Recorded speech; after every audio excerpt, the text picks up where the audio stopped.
We are live. Thank you. Live on Facebook. Hello, Facebook.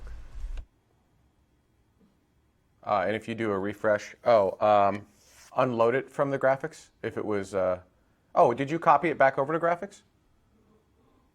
It's in the library. Right, but did you copy the new banners over?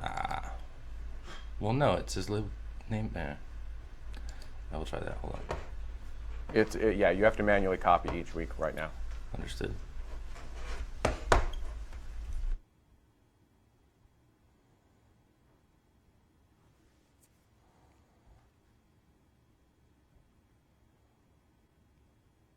Also, hello, chat room.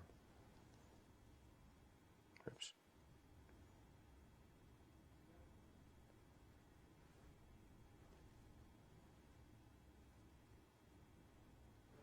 Boop. Hi, Space Mike. Going, Ben? Oh, you're very loud. How are you doing? Whoa. You're very sideways in my view, too. It's hilarious. Because I can't see you in the control room, so to me, you're rotated 90 degrees. I just need to, I suppose. It's like I popped out of the screen from the side. Hello. Mike, you are a little bit loud on your end. You're hang on. I didn't hear you, Dad. I just got all the live sounds. I'm sorry. What was that? You are loud over here.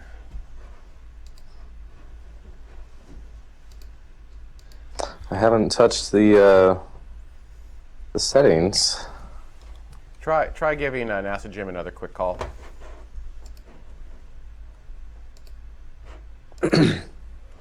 Nope, that just flashes.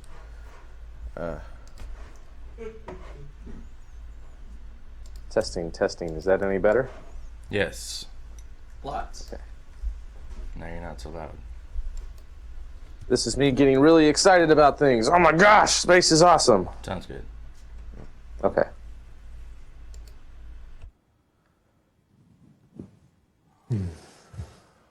Yeah, Dada, let's try. Space Mike, we're going to hang up on you, and we're going to try calling from that channel. I don't know what's going on, but Okay. we're going to give it a shot. So we'll be right back. Go ahead and swap channels, Dada. Nope, Di's on that channel too. All right, go ahead and give Space Mike a call back.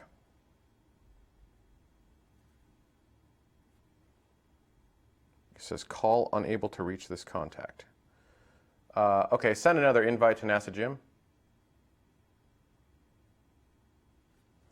Unable to reach.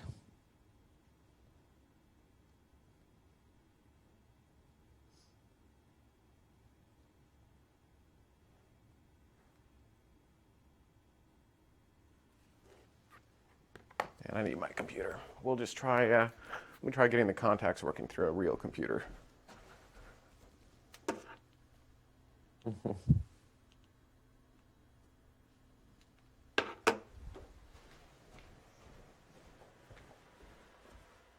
Where did I put my real computer?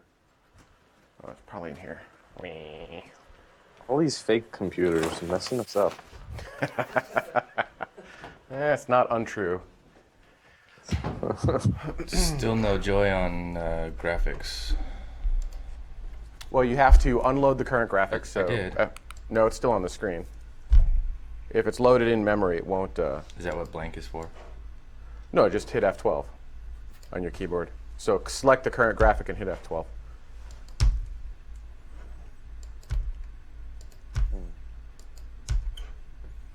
I don't have the current graphic. The current graphic is no longer in the library. It has to be in your rundown. Oh, did you remove it from your rundown? Yeah, because... All right, add a new graphic from the nameplate to your rundown and load it.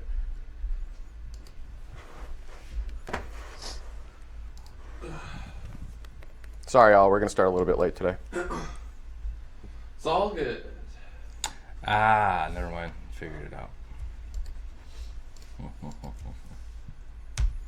Loading from the wrong folder.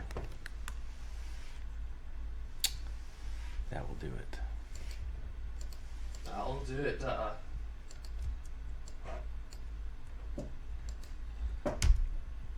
Haha. Success.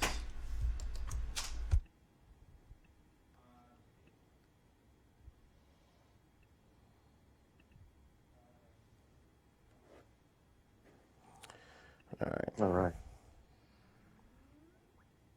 Let's try. Massage. Whoops.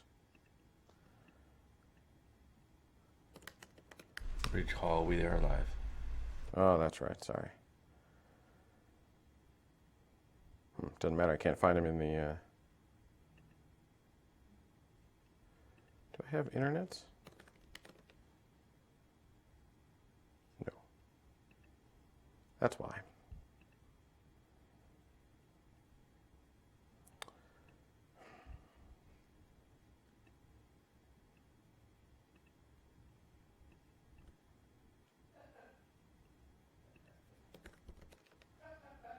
That looks healthier. That looks healthier. Boop, boop.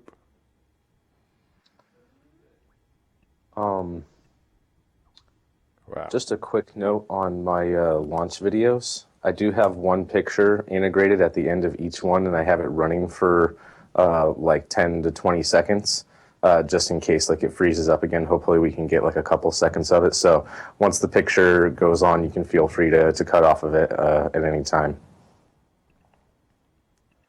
Okay, this is the correct account. Hey, Dada, are you? Can you try calling Jim again? I see him in the system.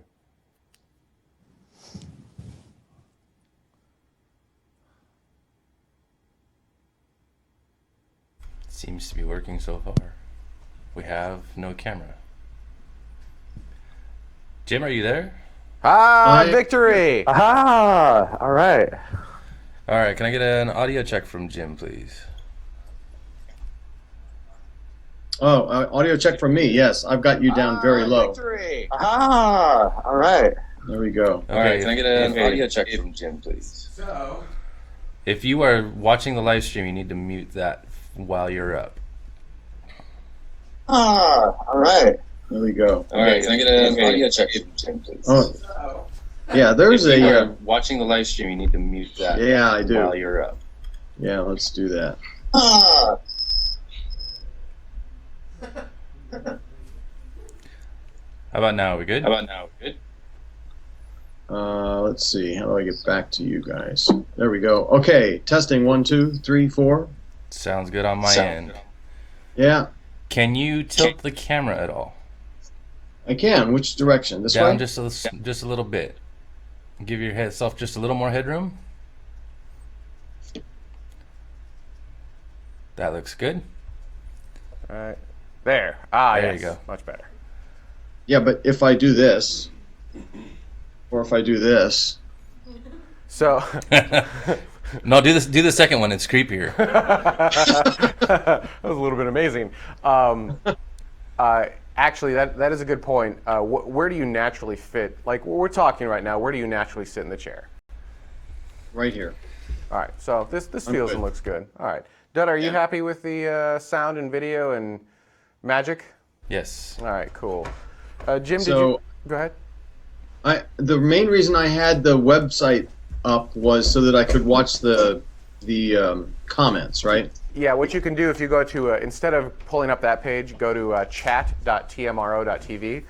You'll get just the chat room, Okay. All right, I'll do that. because you'll be able to watch the show with all the. You get the super ultra view, the split screen that shows all of the shots. So the one with this banner right here, there. That's the one. That's the box that's live right now. The one that's right. I'm trying to point. It's hard to do. The box. Give me a different camera and preview. That. Okay, that's not what I meant for you to do. Go back.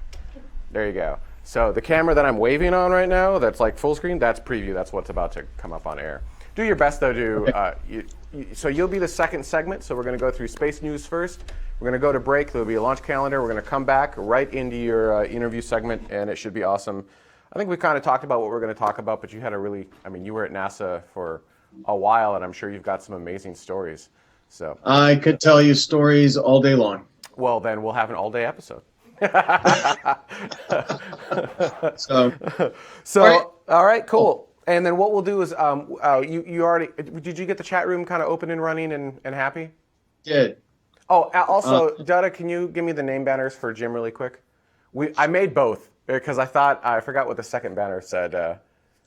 It was something quirky. You had Space Geek, which is that's fun and neat. But give me the other one. Consultant to the Cosmos. I actually thought that was hilarious. Well, you're happy. I'm more than happy for you to post it there because I'm pretty lighthearted about stuff like that. So. Yeah. So what's the everyone? Does everyone? Which one? I'll ask the chat room. Which one do you guys prefer, Space Geek or Consultant to the Cosmos? No, we have to wait like 10 seconds. And also, yes, to the chat room, we have perfected artificial gravity. Well, it's a center. We're orbiting a. Well, I suppose it couldn't be a centrifuge because then the planet would be moving behind us. Well, whatever. Consultant, geek, consultant. All right, consultant overwhelmingly wins. So there we go. All right, Dutta, use consultant for the name banner. Copy. All right, everyone, are we? Oh, do we have a Dutta? Do you have a drive ready to record? Ooh, that would be a good thing to check. All right, it's going to take about a minute or two to Hold. Hold. Dang it, I just got booted out of everything. It's going to take a minute or two for us to prep that drive. Any last questions, Jim, before we begin?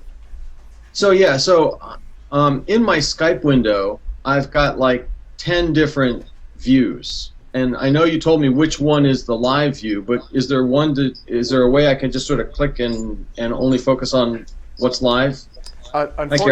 Unfortunately not. So you'll get, because it's actually, while it's a split screen, it's actually being sent to you as one cohesive video. But basically, if you just focus on the window in the top right, the larger window in the top right, that's the one that's live. Got it. And then if I just sort of push you off the side of my screen so that I just see the one in the top right, then I will be able to focus on the chat room as well. Yeah, and we've also got. I had a dumb question. This wasn't in your resume, but you worked on Juno as well, didn't you? Yes. I did. Yeah, I was the director for. Yeah, I didn't see it in your little resume rundown, but I was like, I thought it was Jim that got us to the Juno interview that we did. I could have swore you were like there and like doing all this stuff. All right, So that's actually one of how. Well, there's a couple of stories about how my social media presence started, but Juno is one of them. And space. What did they call those? They're now called NASA Socials. Tweet They ups. used to be called tweet ups. Tweet Yeah. ups. Got for robotic missions got started because of Juno. I can tell you that story too. Oh yeah, absolutely. So we'll talk Juno. We'll talk stereo. We'll talk Deputy Chief Technology. We'll talk about a bunch of stuff. Just go wherever you have. This is a lighthearted, fun show. It's a light-farted show too. And so Ben, if you want, I don't know how we'll do it, but I've got some Juno swag to give away. This one is the Juno launch decal, and this is the Juno arrival decal. So I enjoyed the interpretive dance idea. Yeah. Why don't we do this? Colton, can you have TARS ready for an automatic contest? So we'll just kind of go in. We have an automated system in our chat room that can actually pick winners. So we'll run with it that way. And go from there. Sure. So it'll be. I don't know exactly what the question will be, though. We'll have to come up with something, and I haven't done that yet. So. All right, that's all good. Yeah, we'll come up with something. It'll be fun. It'll be live. It'll be dynamic, real time. The other thing I found was a couple of mission decals. I posted them on Facebook, but this one's got a lot of really well-known astronauts on it. It's the test flight after return to flight. So it's got Pierce Sellers and one of the Kellys. Which one is it? Mike Kelly, I think. No, maybe not Mike. Anyway, Fossum and Nowak, and anyway, it's a lot of really interesting folks on that one. So, okay. Dada, how's that drive? I'm going on faith that I can record another show on it. I did not format. Oh, all right. Oh yeah, you have you should be fine. Stand by 1 second. I just need to swap my battery. I'm going to lose comms for a moment.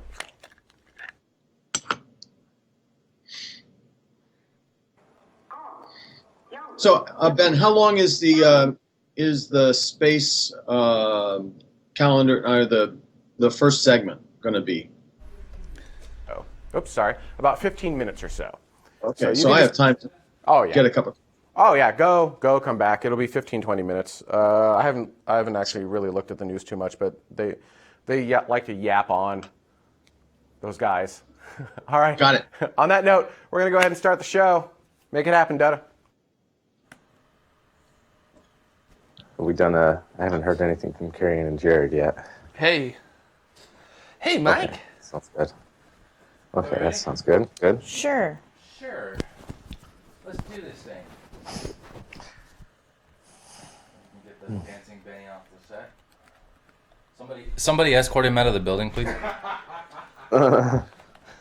Just stick him in the airlock. It'll be fine. Hold. This is not going. I got Is it doing the thing from last week?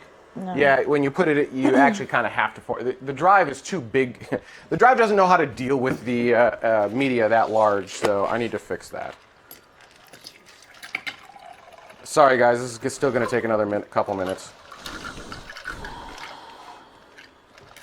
It's all good. Basically, what I'm saying is, this is all Jared's fault. Yeah, and what are you going to do about it? Step up. I'm just hanging out being creepy. Yeah.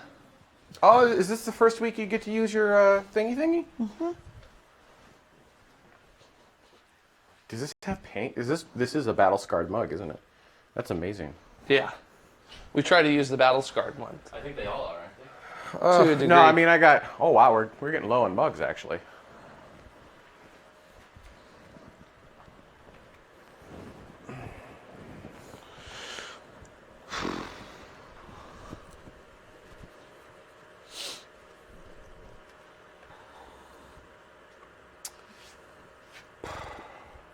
This takes forever.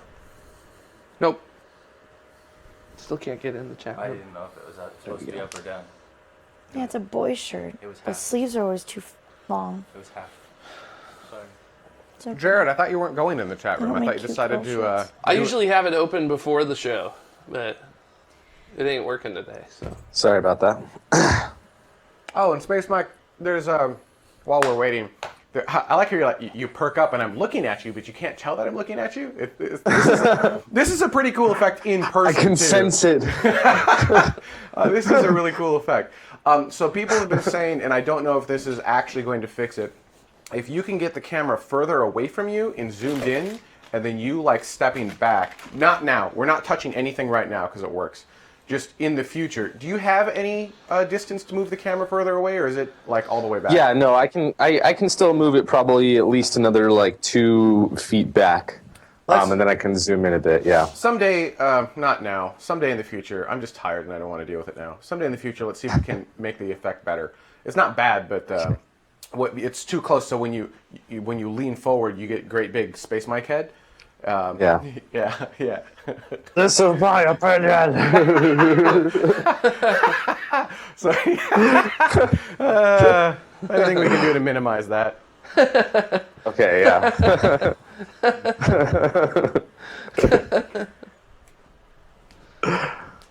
Oh, man. And a lot of people were commenting on how long it took to get the show posted last week, saying, oh, it's 4K. Actually, it had very little to do with 4K. 4K does make it take longer by about 2 to 4 hours. But what was actually happening was the week prior, we were at Disney, and I was trying to post the show. And in order to do that, I had to convert the system in Station 204 to use iCloud Drive. Oh, by the way, welcome back, NASA Jim. We're waiting for a drive to format. Once that goes, we'll go. So anyhow, so I had to convert it to iCloud Drive, and I have come to find out that if you try to, I didn't convert it back, so if you try to do an encode to an iCloud Drive directly, it will fail at the last step every time. So I encoded that show, that 4K, it's like an 8-hour encode. I encoded it 3 times before I realized what was going on. And I was like, well, this sucks. So I just moved it to a different folder that's not in the cloud, worked the next time. So I don't expect we will. I don't expect we'll see that issue again. I am having GPU issues on this computer, but that's because I think the GPU is going bad. So, all right, it's almost done, and then I'll hit the button, and then we'll be good to go. Jared can't get into the room.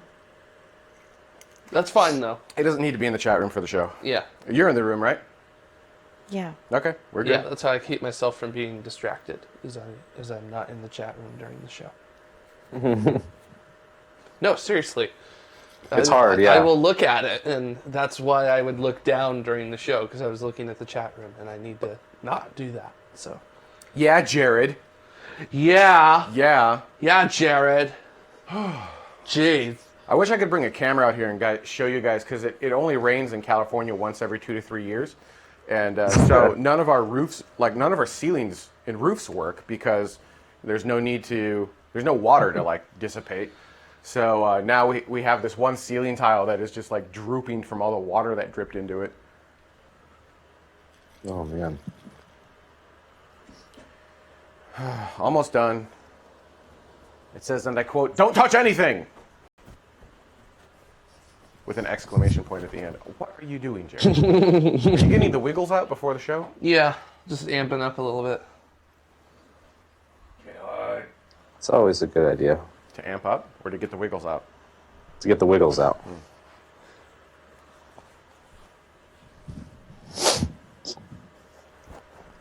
Actually, an extra side effect of moving that screen is it's no longer in that window shot, is it?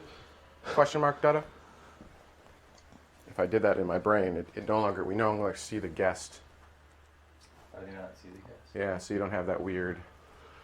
We do see, what is that? Is that a door? It's the half wall at the end. This right here?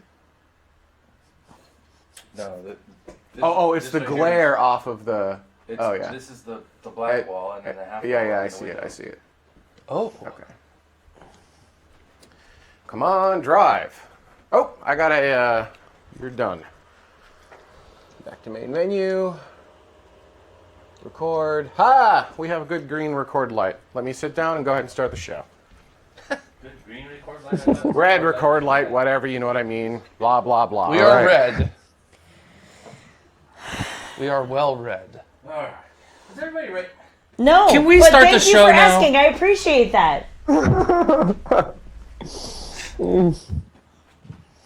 Oh man. The best part is he doesn't run this anymore. There you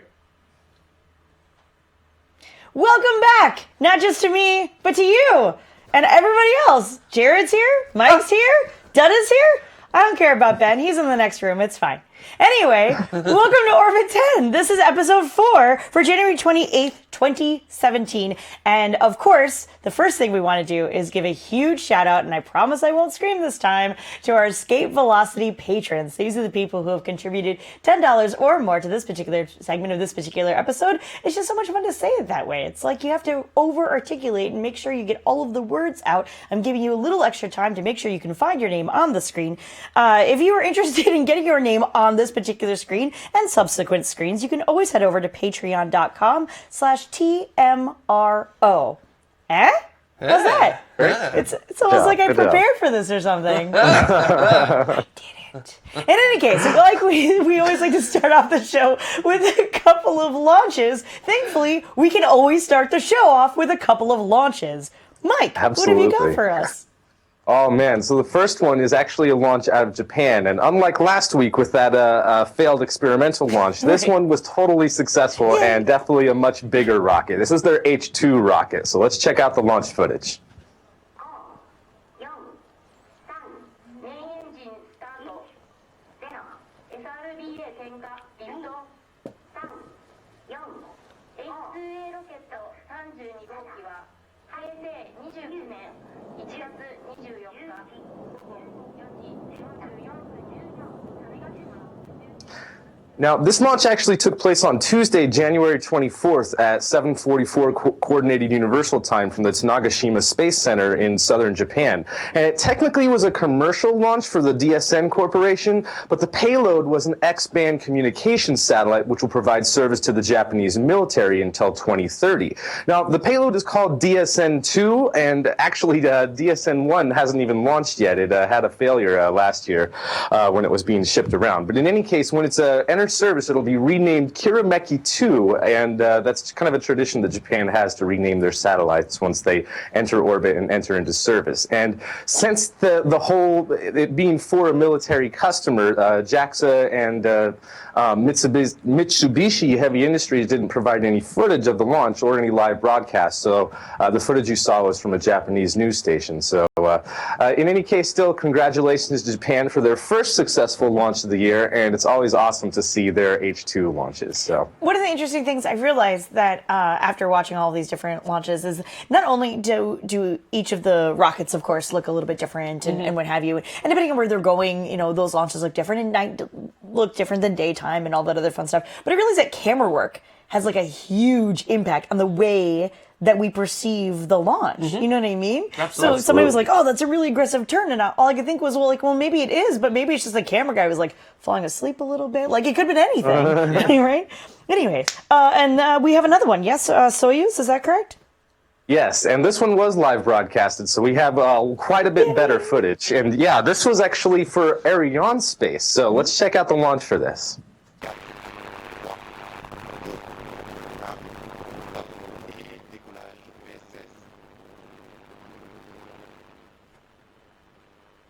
You can tell it was live because of the static. Yeah, I'm not sure what's going on with the sound for that one there, but now this was actually Friday night, technically Saturday morning on January 28th at 1:03 Coordinated Universal Time from French Guiana, and this was the Soyuz ST-B, which is a upgraded Soyuz 2-1B which is only used commercially for launches in French Guiana, and the payload for this was Hispasat 36W-1. Not a very inspiring name, but in any case, it's a telecommunications satellite for Hispasat, which provides Spanish and Portuguese services to Spain, Portugal, the Canary Islands, and South America in a geosynchronous stationary orbit. And I just love the footage that they provide from this, and the views are getting better and better. And thankfully, at this very critical moment right here, where the third stage separates from the second stage, they didn't have any problems like the Soyuz has been having, and I'm assuming because this one has a little bit more quality control with it being a commercial launch for Arianespace. And as you may remember, last year we kind of couldn't decide whether or not to count launches like this for Russia or for Europe. And Lisa Stojanowski was able to find that it counts for Europe because it was from the French soil, from French Guiana, and Arianespace is the primary operator.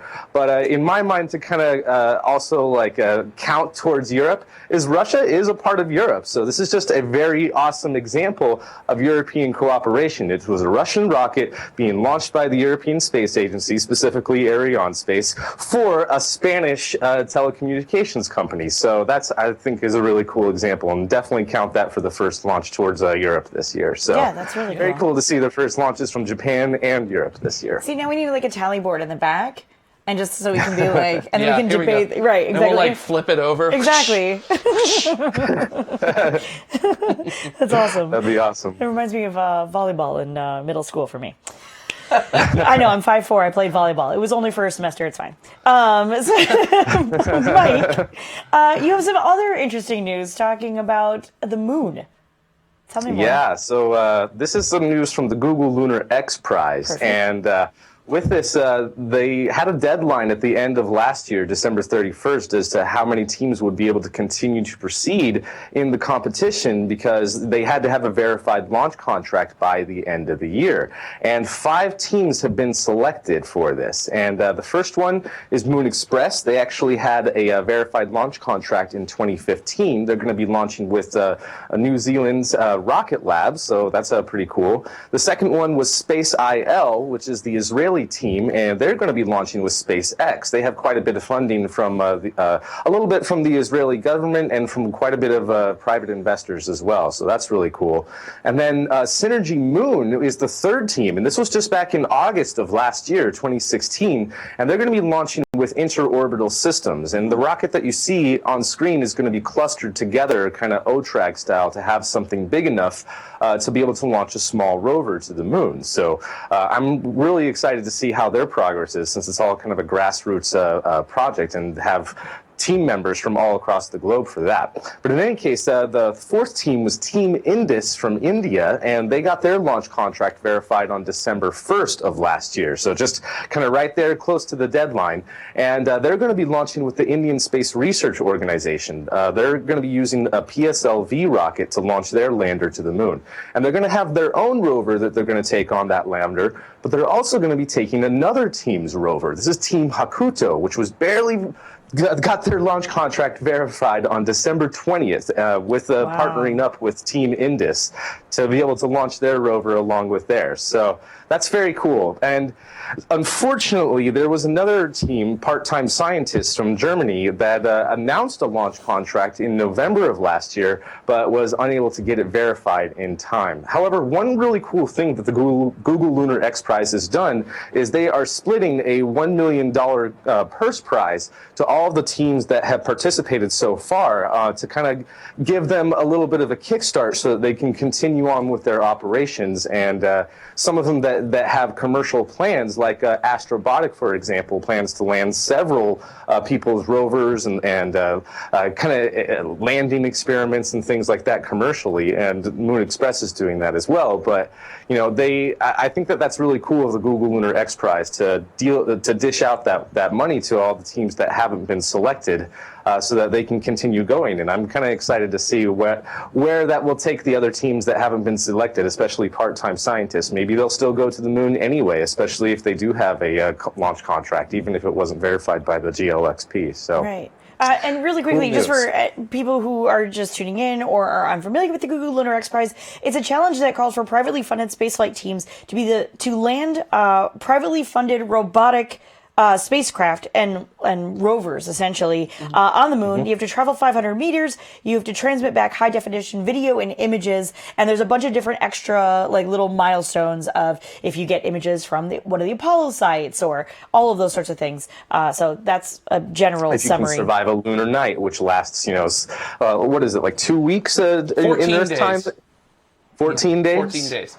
So there you go. So that's a big, so the bonus prizes, and if they win the first prize of just being able to land and travel 500 meters and transmit video, they get $20 million, and then there's about $5 million associated to all those different bonus prizes. So, one new rule too as well, I forgot to mention, I'm sorry we're taking so much time on this, but one new rule is that any of the teams, as long as they launch their mission by the end of this year, 2017, as long as they accomplish it, the following year, and they have their mission launched before the end of this year, then they're still eligible to participate and possibly win the prize. And in the case of Team Indus and Team Hakuto, their mission on the PSLV wouldn't even be launching until December of this year. So it'd be definitely cutting it close, and it would be almost impossible for them to win it otherwise, unless they could complete the milestones, in January and February of next year. So, but maybe someone else will get there first. We'll see.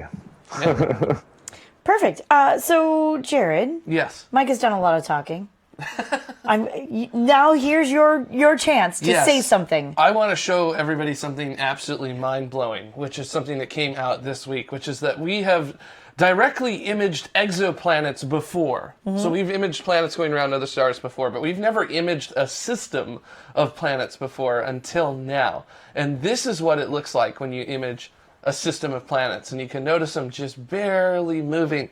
And this is the first time a multi-planetary exoplanet system has been imaged directly, and this data was gathered from a 7-year period from 2009 to last year, 2016, by Canada's Hertzberg Institute of Astrophysics and UC Berkeley's Nexus for Exoplanet System Science. This star is called HR 8799, and it's 129 light years away. It's about 60 million years old and about 5 times brighter than our sun is. Now, The reason we could see those 4 planets so easily is because they are larger than Jupiter. All 4 of them are larger than Jupiter, so they're very, very big. The innermost planet orbits once about every 40 years, so it's very, very far out. It's farther out than Saturn would be in our solar system.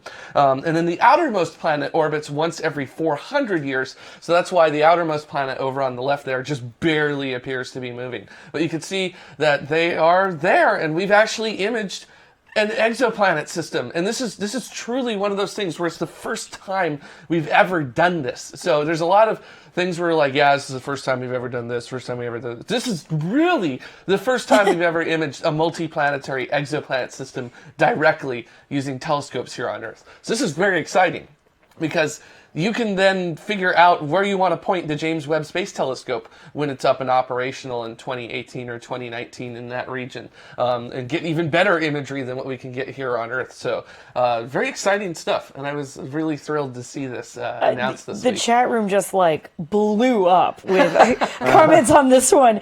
Anomaly saying, I want this as a screensaver. Totally. Mr. Macabar says, has the inner one has a moon? No, we actually can't detect moons going around exoplanets right now because moons are moons around exoplanets would be smaller than the exoplanets themselves, and it's just very difficult to go through. But there is a team using Kepler data, going through the Kepler data, trying to find exomoons around planets. But so far, nobody has found one. Awesome. Let's see. Where we have 6 million a baby. That's Yeah, chapter 60 million years old is a baby for a star. Yeah. But it is pretty large. You said the innermost planet was a 40-year orbit. I mean, obviously it had like a little sun blocker so that we could image, the exoplanets. But was that star like way more massive than our star, Sol? That star would be about 50% more massive than our sun is, roughly. Wow. So it's a little bit bigger. Is that all? So yeah, It's a big system. Goodness. Big baby, too. Big baby. Big baby. That's very, very cool. Yes. And yeah, I totally want that as a screensaver too, because that looked really like super trippy. That was awesome. It's awesome that they did that. I'm still kind of like, I can't believe they did that. So it's great. Very cool. Mike, Kind of bring things closer back to home. a little bit. Also kind of exciting. Tell me more. Yeah, I thought that this was really cool. Boeing on Wednesday of this past week revealed their new spacesuits, or rather their new pressure suits for crew members that are going to be riding on the CST-100 Starliners. And this is Chris Ferguson who is modeling that. The suits are designed with a lightweight fabric, and they also have lighter gloves that have a special material on the fingertips so that they can manipulate touchscreens. Anyone who lives in cold weather knows that whenever you're wearing gloves, you can't really operate your touchscreen phone or your iPad or anything like that with your gloves on unless they have a special material on it. So this way they can manipulate a lot of the new touchscreens that are going into their new glass cockpit for the CST-100. And something else with it is it has a zip-up hoodie instead of a helmet ring with a big helmet. So it should be more maneuverable than the shuttle pressure suits during launch and ascent. So I think that's really cool, and they definitely look really interesting. And they also, all the valves for the oxygen and gases are right in the front there, so it should be easily accessible. And there's a video as well that I didn't see until late last night on their YouTube page for Boeing that kind of models it a little bit more and shows how easy it is to maneuver around in it. So that's really cool, and I'm excited to see a little bit more of how it holds up and whether or not their data is good and if they're going to have to make any modifications, because I don't know, that would just be really cool. They should sell like jackets like that to the general public that have a zip up helmet hoodie like that. I would buy that. It's funny because the chat room is making a lot of different references to Lego Benny. Because they're getting a lot of like, looks like a Benny ripoff, looks a little Benny, looks a little Lego. Got it, okay.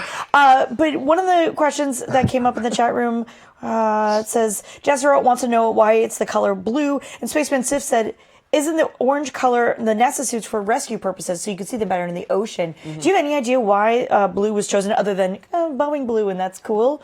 Like, as far as I know, just because they wanted to have it as the Boeing blue. Although blue can be used for emergency services as well. I mean, they had kind of the blue suits in the Gemini program. So So I don't think that there's any like particular reason other than it's the same, color as all of Boeing's fonts and paints and everything like that. So, Yeah.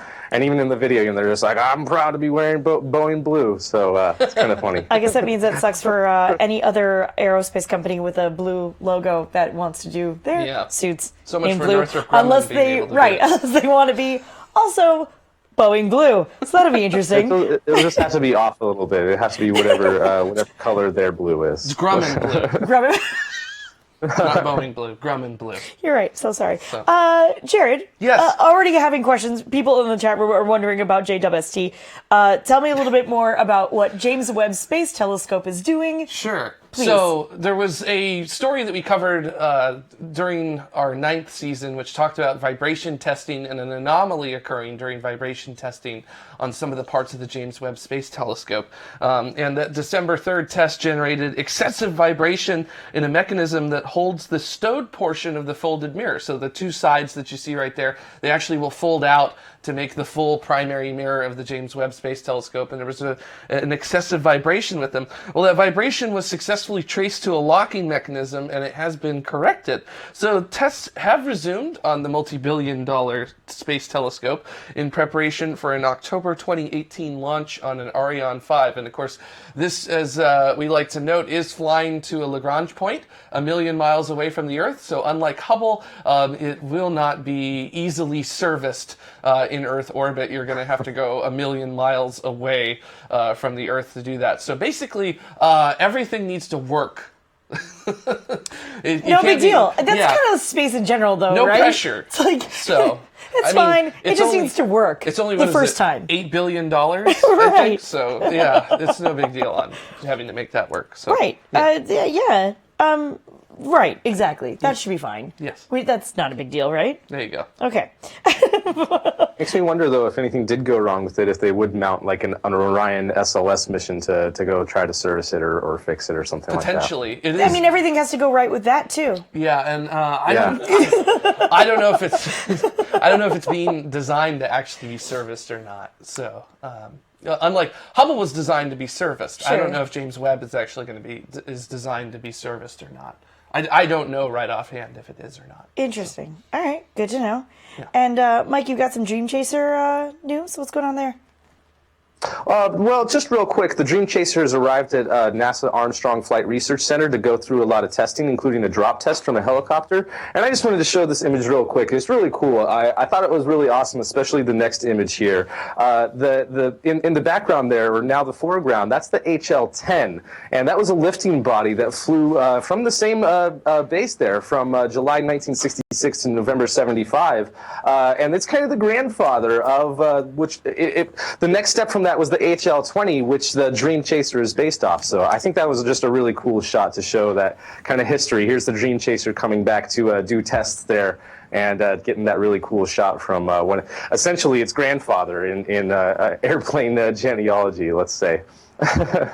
But they're going to be doing a lot of tests there, and hopefully everything goes well to validate the aerodynamic properties, flight software, and the control system for it, and hopefully they don't have any problems with the landing gear this time when they do the drop test, and can move on with the milestones that they need to make on the vehicle for their CRS-2, the Commercial Resupply Services contract, which is going to begin in 2019 for them for Sierra Nevada on their Dream Chaser, and go through till at least 2024, hopefully longer than that. So I just thought that was really cool. No, that's very cool. NASA Jim, apparently in our regular chat room, because I'm kind of bouncing between hosts and regular chat room, is saying that James Webb Telescope is not designed to be serviceable. But then Anomaly says in the chat room that Hubble wasn't actually designed to be serviceable either, which I don't know. I would contest that. I wasn't a space geek back in the day, so I apologize. I would say that it was designed to have new instruments put in it. Interesting. So, yeah, or else they wouldn't have those service doors on there. So. Oh yeah, see that's a really good that's a good thing. Hi. Hello. James Webb Space Telescope is substantially further away from where Hubble is, and there's no vehicle that can send humans to JWST for servicing. Yes. Whereas with Hubble, we could send the space shuttle at the time up to Hubble to actually service the telescope. Yep. So there's that aspect of it as well. There's not to say that we can't design a vehicle in the future to go service James Webb Space Telescope, but basically if we have an anomaly where, like, With Hubble, it was out of focus. If that happens with JWST, uh-oh. Yeah. We have Oh, boy. no plans back. That's Yeah. it. Thank you, Ben. That right. explains that. Alrighty. Jared, you got some more stuff to tell us. Yes, I want to show you guys some really cool images, since that seems to be what I do on the show, show off cool images, which GOES-R, which is now being called GOES-16, has finally reached its perch in geostationary orbit, and it's sending back images from its advanced baseline imager, which look a little something like this. So there's that wonderful, Wow. that beautiful blue marble of the Earth. Now, these imaging systems actually generate, the ABI actually doesn't just generate this kind of an image. It generates 16 images, 2 in visible light, 4 in near infrared, and 10 infrared channels. So it does 16 channels, full disk scans of the Earth faster than any other GOES satellite does. Now, it was launched on November 19th on the United Launch Alliance Atlas V in the 541 configuration with a 5-meter payload fairing, 4 solid rocket boosters, and a single-engine Centaur upper stage. Now, this view has a resolution 60 times better than the previous GOES satellites looking at the entire Earth, which will allow for more accurate forecasting and better data for meteorologists. Look at this of North America right here. Just a fantastic shot. It was a little bit cloudy on that day, but still pretty good looking. Now, what's cool, I didn't know this, is that GOES-16 is actually using the moon to help calibrate itself. So it takes images like this as well, with the moon in the background of the Earth. So, and it's using that to train its sensors as to light collection and other things like that. So very cool work that the National Oceanic and Atmospheric Administration and NASA are doing together with that spacecraft. Very cool. So cool. Yeah, Really, looks very really cool. awesome. All right, now that you've effectively blown our minds twice Yes. in this segment, You're welcome. we need a break. Okay. Let's take Okay, one. so we're going to take a short break. I know, right? And when we come back, Ben is going to be back with an interview with the guy we like to call NASA Jim Adams, formerly of NASA. So we'll be right back. Look into her face, determination in her eyes. She won't give up or quit or fall for little fashion lies. Filled with awesome expectation, this girl's a fascination. Nothing in her way will keep her from her destination. 'Cause she's fire walking, she's fire walking. It's hard, she keeps on moving, 'cause her heat keeps on improving. Yeah, she's fire walking, she's fire walking to be free. And welcome back to Tomorrow. My name is Benjamin Higginbotham, coming to you live from Station 204's Observation Lounge. Now, before we get started with our interview with NASA Jim, I did want to give a huge shout out to all of the patrons of Tomorrow who've helped to make this specific segment of this episode happen. These are our Escape Velocity members. They've contributed $10 or more to this specific episode. We've also got our Orbital subscribers. Those are people who've contributed $5 or more. To find out how you can help crowdfunds the shows of Tomorrow, head on over to patreon.com/TMRO. All right, we are joined now by Jim Adams, known online as NASA Jim. Jim, you've had this, I'm just going to really cover just a few points of your resume, which your total time in aerospace, 36 years. Total time at NASA, 26 years, starting off at GE Aerospace Division. I want to touch on that in a moment. Then you moved to the NASA Goddard Space Flight Center. You were there for 17 years, finally ending up at NASA headquarters for 9 years. That is a very long time in space, and thank you very much for taking time out of your Saturday to come on the show. I'm sure you've got a lot of really fun stories over your decades of experience in aerospace. I got more stories than you got time. That is a good problem to have. All right, let's start off with GE Aerospace Division. GE, I think of as General Electric. I don't remember them having a space, like the guys who make my toaster and my refrigerator. They had a space division, or is that a different company completely? They did. They were some of the very first company. They were one of the very first companies to be in space. And over the course of the 1980s and early 90s, when all of the companies started to merge, GE merged. What GE really wanted from RCA was NBC, but they bought all of RCA and merged the two companies, and then spun off the combined RCA space division and the GE space division to Martin Marietta Corporation. And then downstream, Martin Marietta and Lockheed combined to form Lockheed Martin, which is just a fantastic space company today, with many divisions across the nation. And you cut your teeth over at GE. What did you do down there? Was it like an engineering side? What did you do over there? So I graduated from college with a BS in physics. And at the time, the microchip was just coming online and becoming useful. And so I was down the road from a company in Ohio that made cash registers. And so I thought what I wanted to do when I graduated from college was to design electronic cash registers. Back in the mid-'70s, they were still mechanical devices. The first career mistake I made was not recognizing that they'd be hiring electrical and electronic engineers and not physicists. So I ended up having to go with my second choice, which was aerospace. And I was hired into General Electric to do radiation hardening and understanding the radiation effects on the spacecraft that we build, both on civilian spacecraft as well as military. One of the really cool things I did almost right out of college was I was part of a team that took a military satellite out to Nevada, hung it in a vacuum chamber, and blew up a nuclear bomb underneath it. Not many people get to claim that. Fortunately, we don't do that today. But yeah, early in the late '70s, early '80s, the Cold War was still going on, and the government was paying companies like General Electric to assure that their satellites would withstand the impacts of or the effects of nuclear blast. Going back to rad hardening for a moment, we hear a lot about radiation in space, and we might be going back in your timeline a little bit, but sending humans to Mars and radiation, is that going to be as big of a deal as everyone makes it out to be, or is it going to be a thing we need to worry about but not a stopping point?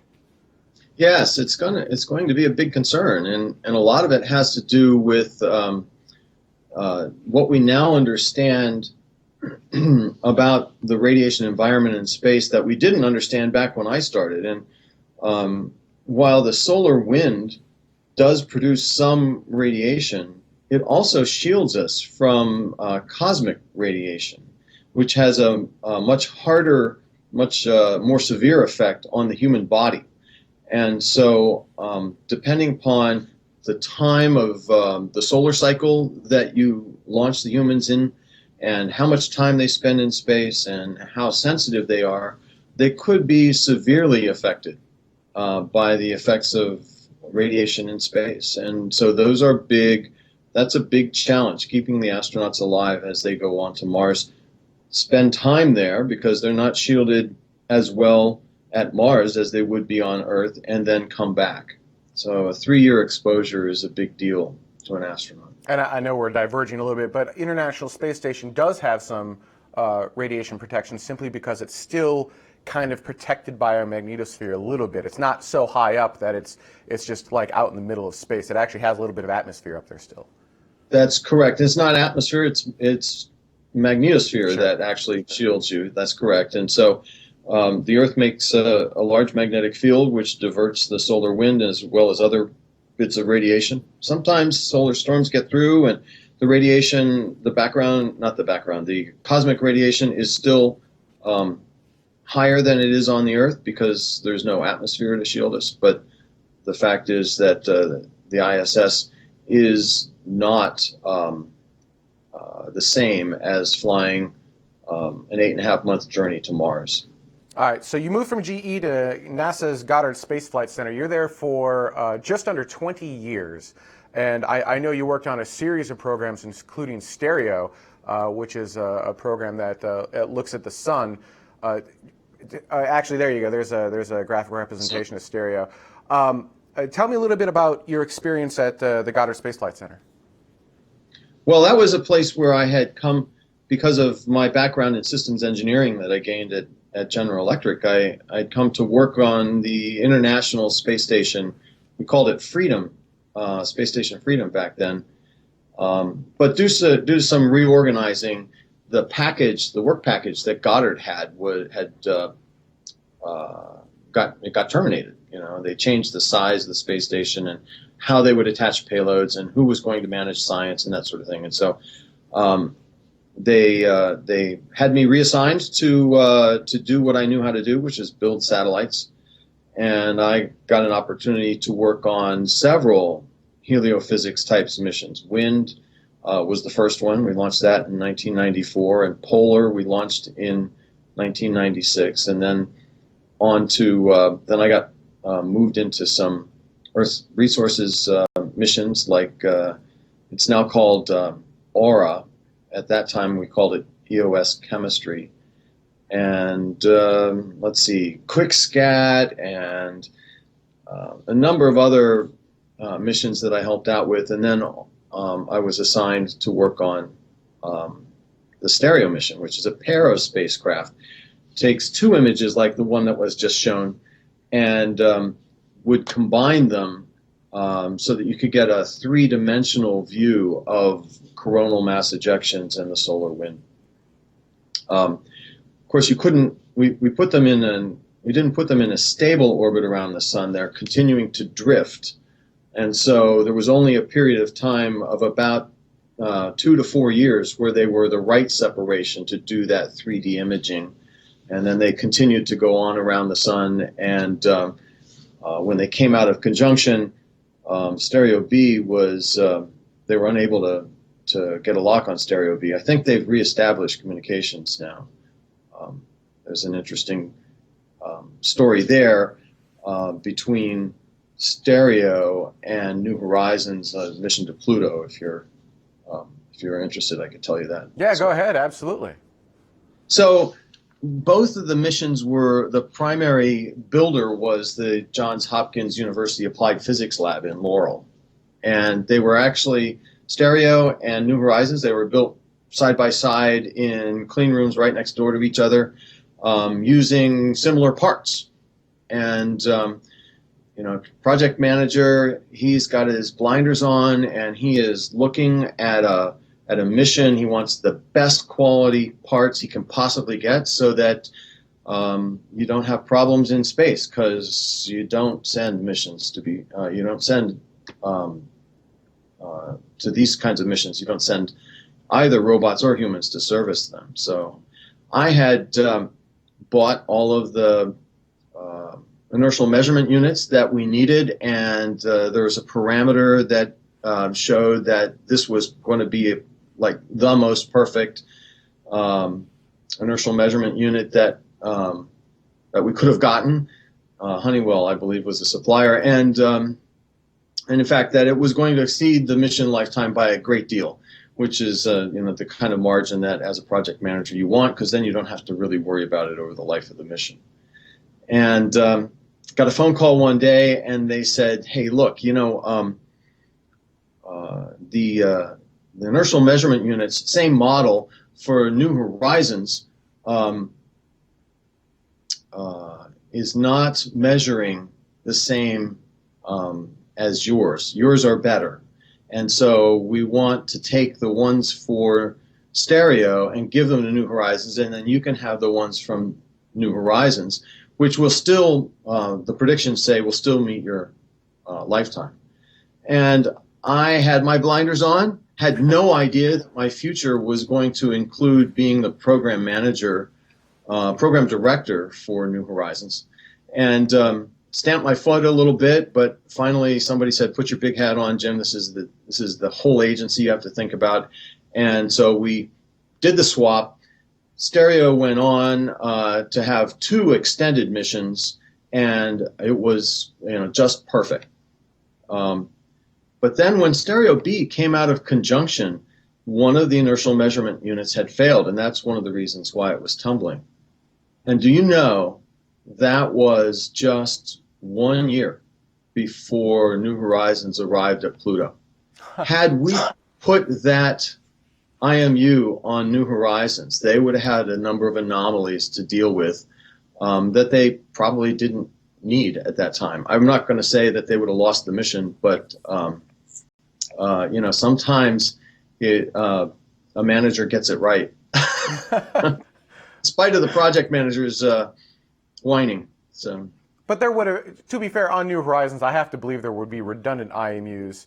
Yeah, that's right. A pretty important part to the spacecraft, right? So if you lose one, the computer's going to go, oh, well, that data's bad, and continue using the good units. That's exactly right, Ben. So what would have happened, though, is because they would have only had one operating, they may have had to make some operational choices about how close to fly, what kinds of maneuvers to do and when, and they would have had to gone through the whole planning cycle of all of that, which would have just sort of stressed out the flyby team. So it's not, like I said, I won't say that they would have lost the mission, but the fact that the IMU failed on stereo just sort of confirmed that the right decision was made.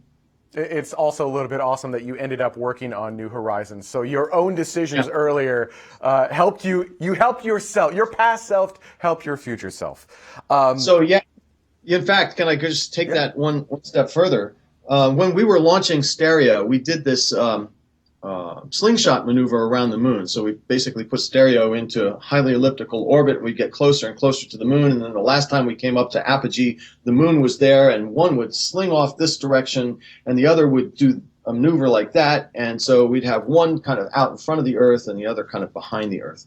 Well, the Deep Space Network, when we were at that point, it's a very critical point in the mission, the Deep Space Network was trying to supply us with, I think it was 4 antennas to cover that, a primary and a backup for each of the spacecraft. And that was really stressing out the Deep Space Network. We ended up in a debate for antenna assets with the Cassini mission. And we were told that we had to live, I think it was with 2 antennae and not 4, because there was once-in-a-lifetime science happening at Saturn, and that we must relinquish these antennas to the Cassini mission, and they were going to be taking science at exactly the same time as we were going to be doing this maneuver around the moon. And so we finally figured out how to make it all work, and everything went great. We didn't hear back from Cassini, so I assumed that they were fine, stereo was fine. And then my first day on the job, let me see if I got it here. My first day on the job, when I went downtown to work in planetary science, they had this enormous picture. Ignore the text below, but they had this. You've seen this picture before. So the guy who was showing me around NASA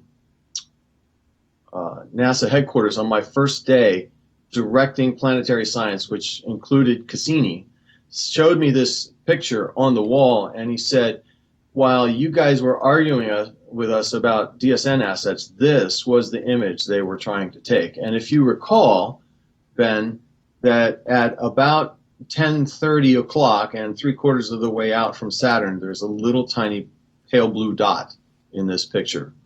And that's Earth from Saturn. It was one of the first images of Earth we had taken from Saturn with Cassini. And so, sometimes your decisions do come back to bite you. So, does that happen a lot? Debating over resources, does that happen a lot? Like trying to get deep space network resources, moving assets from one spacecraft to another to figure out what's best for each mission. Is that a common occurrence? It does, and one of the things you should do sometime is interview one of the executives at JPL that manages the Deep Space Network, which, by the way, is a phenomenal national asset. It doesn't get a lot of praise, but frankly, you don't do missions like Pluto and Cassini and Stereo. You don't, and Mars. You don't do them without the Deep Space Network. Every bit of data that we get, every command that controls them, goes through the Deep Space Network.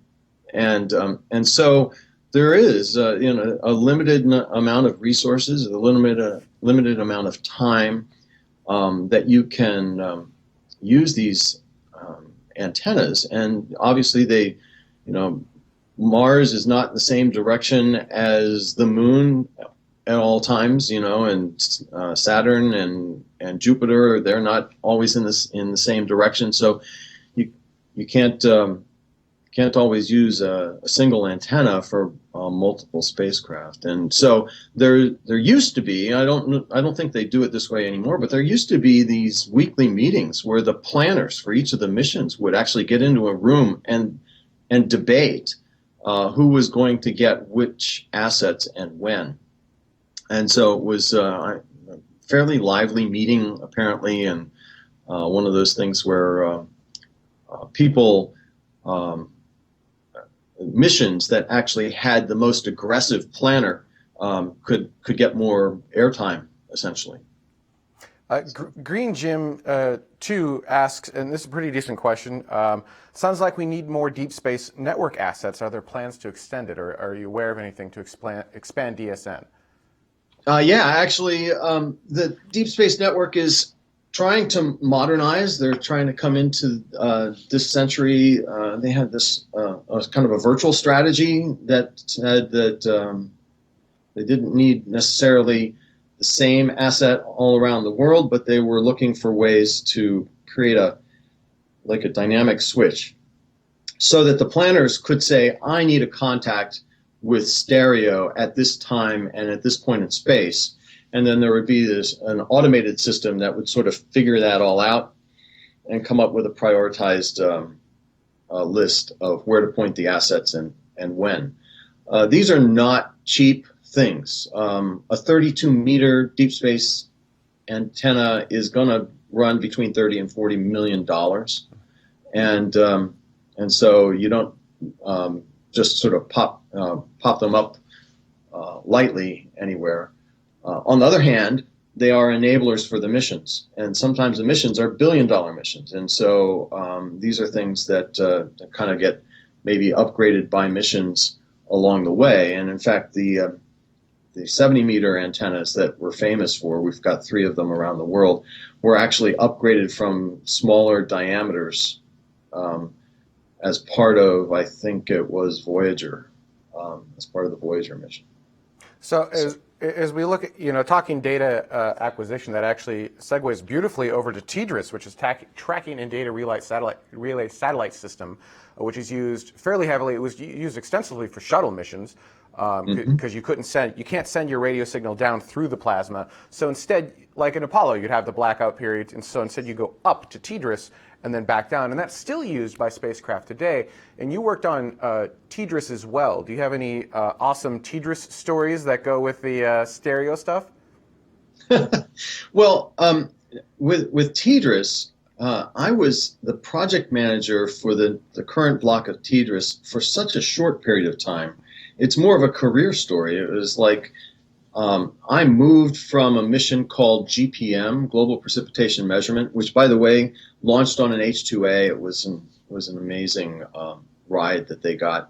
But I was moved from GPM to stereo because the agency said, listen, we need you to go be a deputy project manager before you can be a project manager. And at the time I was formulating GPM. So I went from a project formulation manager to a deputy project manager.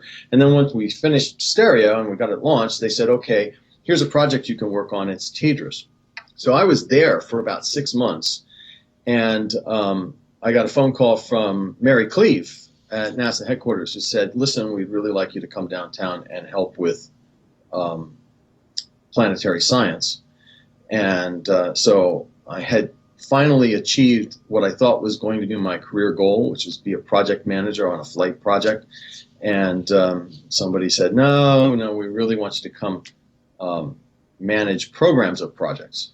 And so that's kind of the career story associated with TDRS. It was a fun time working with TDRS because there's some amazing technology there that that a lot of people don't know about. It was one of the first times that we used the technology that allows satellites to have direct access.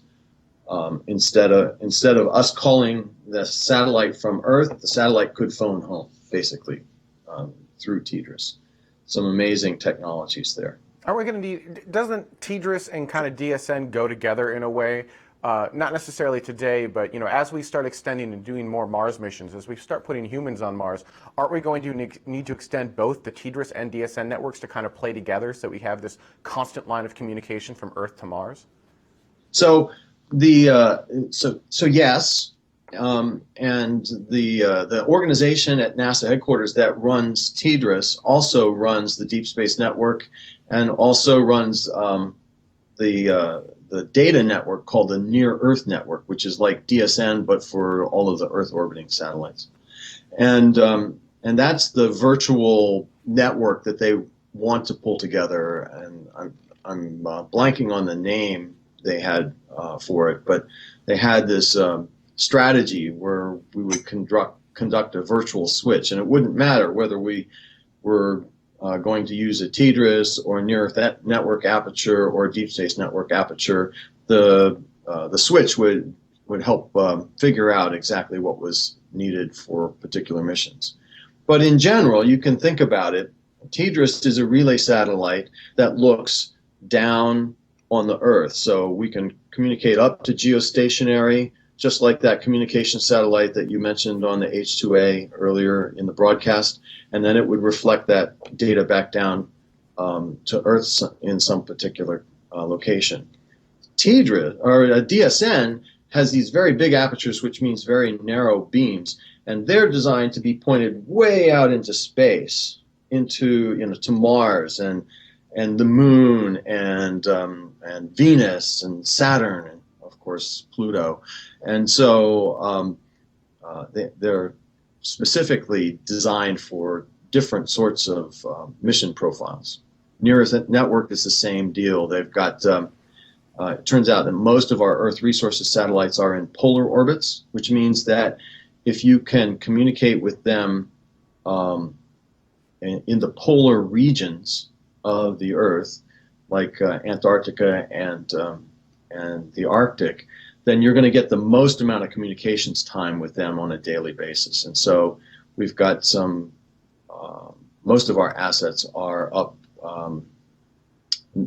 above the Arctic Circle on an island in the Arctic Ocean, which somebody probably in the chat room can remind me what the name of the island is. But it's up there, I believe, part of Sweden. Yeah. So. All right. So you worked on TDRS, then that was at Goddard, and then from there, as you mentioned, you moved over to DC, where you became the deputy director for planetary science. You touched on a little bit of what that entailed, but now you're looking at a bunch of spacecraft. What does that job title actually entail? So the way that the Jim Green, I doubt that's the same Jim Green that's in the chat room, but Jim Green and Jim was the director, I was the deputy director, he was the scientist, I was the project manager, engineer type. So Svalbard, there we go, thank you. Jazz Throwout just gave us the right name for the island. He took care of the science and was the face of the program, and I took care of the programmatics and the engineering side of things. And so together we managed a budget that was at one point in time about an eighth of the agency's budget, $1.5 billion a year. And I can't remember how many assets we had in space at any given point in time, but we had assets in operations, we had missions that were being built, and we had missions that were being proposed. And that ran the gamut from Cassini and New Horizons to all of the Mars rovers, and assuring that the Mars rovers not only operated well, but the Curiosity was going to get built correctly, and as well as things that in the middle, like if you recall from a while back, there was this concept to send a boat to Titan. So those sorts of things were all part of the portfolio that I helped to shepherd. So you mentioned Curiosity. We've actually talked about Curiosity quite a bit before it landed. Were you surprised when the sky crane worked flawlessly, or were you like, nope, all the models showed it would work. I had no doubt in my mind. So all along, I had extreme confidence in the JPL team. I was very confident that it was all going to work until like the last 24 hours. And then I started to get nervous. I guess maybe cold feet. I'm not exactly sure. But I was pretty confident that the team at JPL had thought of all of the contingencies, and we thought through. There were several independent review teams that had thought things through and knew that we had it right. Obviously, there was a painful delay. We had to delay 26 months because some of the motor actuators were not performing properly, and we were just not going to make the launch window. We made good use of those 26 months to assure that the mission was going to perform just flawlessly, and then it did. And boy, what a relief that was. I can tell you a story about the wheels on the rovers if you're interested. Yeah, absolutely. In that. All right. So in the early days of the Curiosity rover, there was an engineering model called Scarecrow, and JPL was running that around the Mars yard at JPL. And I went out to take a look at it, and they were showing me how it was working, and I noticed the tread on the Scarecrow had sort of a herringbone pattern, and then in every rotation, there was in reverse print the letters JPL. And I said, well, what's that? And they said, well, that's a visual indicator so that we can look back and count the number of visual indicators multiplied by the circumference of the wheel, and we would have a backup way of knowing how far the rover had traveled, because there's no GPS on Mars. And so so I came back, and the guy Doug McQuiston, who worked for Jim Green and I, managing the Mars exploration program, I said to him, listen, I don't want us to leave JPL imprinted all over the surface of Mars. Tell them to change it, make it NASA or USA or Earth or something. And so, yeah, there's the, is that an artist concept, or is that the Scarecrow? That might be the Scarecrow. And so so they did, and what they did was they put in a series of holes, and that was fine. And I didn't hear anything more about it until just before the launch. Pete Warden, who was the center director at Ames Research Center, came to my office, and he's waving this picture, and he says, do you know what this is? And he shows me this picture of one of the wheels, and I said, yeah, that's the rover wheel. And he said, do you know what those holes are? And I said, yes, those are the visual indicators, so that we can multiply by the number of times the wheel's gone around and circumference, and we'll know how far it's traveled. He says, well, that may be, but those holes are also Morse code for JPL. And so I had been stuck. Still, it makes a great story. Engineers are tricky that way. Yeah. But one of the really, it was a Mars mission as well that kind of made us aware of the power of social media. We were landing the Phoenix lander in the northern regions of Mars, and there was a science team, and there was a limited number of resources. One of the primary purpose of Phoenix was to determine whether or not what we were seeing from Earth was actually ice. And so it would dig down, and it would scoop up a bunch of soil and this white stuff, and we were pretty sure it was water, but we weren't 100% sure. And as one of the scientists said, you have to know it's water, you actually have to taste it. And so we had this device that you would put the soil in, and it would heat up, put a sample in, heat up, and then we would analyze the gases on on board that were released as a result of heating it up. And you only had a number of pristine cells in this device. And so obviously these were precious measurements, and the science team would debate whether or not this was the sample that you wanted to use to contaminate that cell with, to determine whether or not you were actually seeing water. And of course, there were a lot of scientists there that thought that, of course, it's water. We need to be looking for other things, more organic kinds of compounds. And the device was capable of that. So there was a lot of debate and a lot of tension about whether or not we should be looking for water, or if this was the right sample or not. And scientists can be a pretty lively bunch. Well, at the time, we had Twitter was just emerging as a useful communications tool, and Jim Green and I didn't know anything about Twitter, but Mike Griffin, who was the administrator, did. And so there was this science back room, and the scientists were arguing, and some of the younger scientists were twittering out verbatim the debate that was ongoing. And it's like, oh my God, he just called her an SOB, and and that sort of thing. And so one morning, Jim Green and I are sitting in his office, and we got this phone call, and it's like, Jim, this is Mike Griffin. Your scientists are making us look bad. Figure out what to do. And so there was a big debate at NASA headquarters to first off figure out what this new social media asset was. And some of the bureaucrats at headquarters said, you got to find a way to shut this down. And my gut told me that's kind of like the wrong thing to do. We had to find a way to have people tweet responsibly, I suppose was the phrase we were using, and understand where these messages were going and the kind of visibility that you could get from it. Very, very powerful communications tool, especially for science these days, and apparently politicians as well. So that was our introduction to social media, and one of the assignments I had from Green was go figure out what this is, and that's how I ended up with the NASA Jim account on Twitter.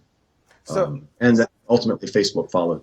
Did this lead into any of NASA's social media assets at all then, like the public-facing stuff? Because you look at NASA as a government agency, they're one of the best when it comes to social media. They're fantastic at it with tweet-ups and social gatherings and just incredible Twitter posts and beautiful imagery. Is this where that all stemmed out of? Yeah, well, I won't say that Planetary Science took 100% credit for that. I mean, the manned spaceflight program also knew of what the power of social media was, and used it wisely. And so, but yes, I think over time that's where people like Stephanie Sherholtz and others began to conceive of the idea of tweet-ups. And in science anyway, Juno was the first tweet-up for NASA science. And of course, Juno was one of my missions, and I was a big proponent of the Juno, and then ultimately the Grail tweet-ups. And they're now called socials, of course.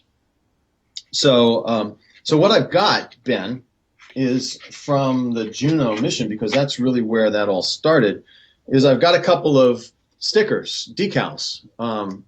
This is the Juno, so I'm looking at the wrong screen here. This is the Juno decal for launch, and then they reissued it just last year for the arrival at Jupiter. And so what we'll do a little later on is I'm told I can enter a code into the chat room and select somebody at random, and we'll send them these stickers from Juno.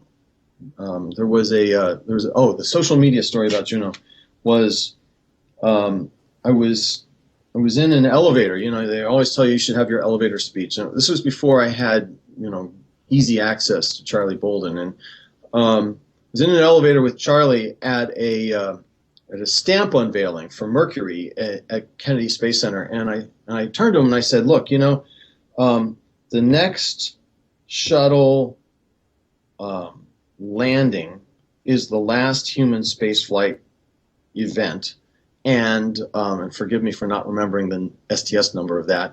And I said, "The very next thing is the Juno launch." And I said, oftentimes you'll get 100,000 or 500,000 people out for a shuttle event, and for STS 135, thanks, and for an unmanned launch, we may only invite less than 1,000 people, and most of those don't even show up. And so I said, "What do you think about?" I said to Charlie, "What do you think about setting a goal to have 10,000 people attend the next thing after the end of the premier human spaceflight program?"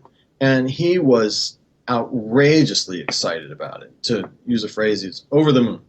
And that's where Juno 10K came from. So we began pushing that on social media and in press advisories that we were shooting for 10,000 people to attend Juno. And as part of that, we held a tweet up out at Kennedy Space Center. We erected a tent and had air conditioners and that sort of thing, and got a lot of press for Juno that way. We had, I believe it was 12,000 people show up to Juno that day. It was very hot, as I recall, in August. It was over 100 degrees. And the metrics were an amazing thing. We had never really fully understood what the reach of Twitter could really be until we started playing with Juno and the tweet ups and that sort of thing. Social media is extremely powerful. Juno was a pivotal point for us as well. You actually, I believe it was you personally actually invited us when we were back at Space Vidcast to go down and interview some of the scientists, and we actually got to see Juno on the ground.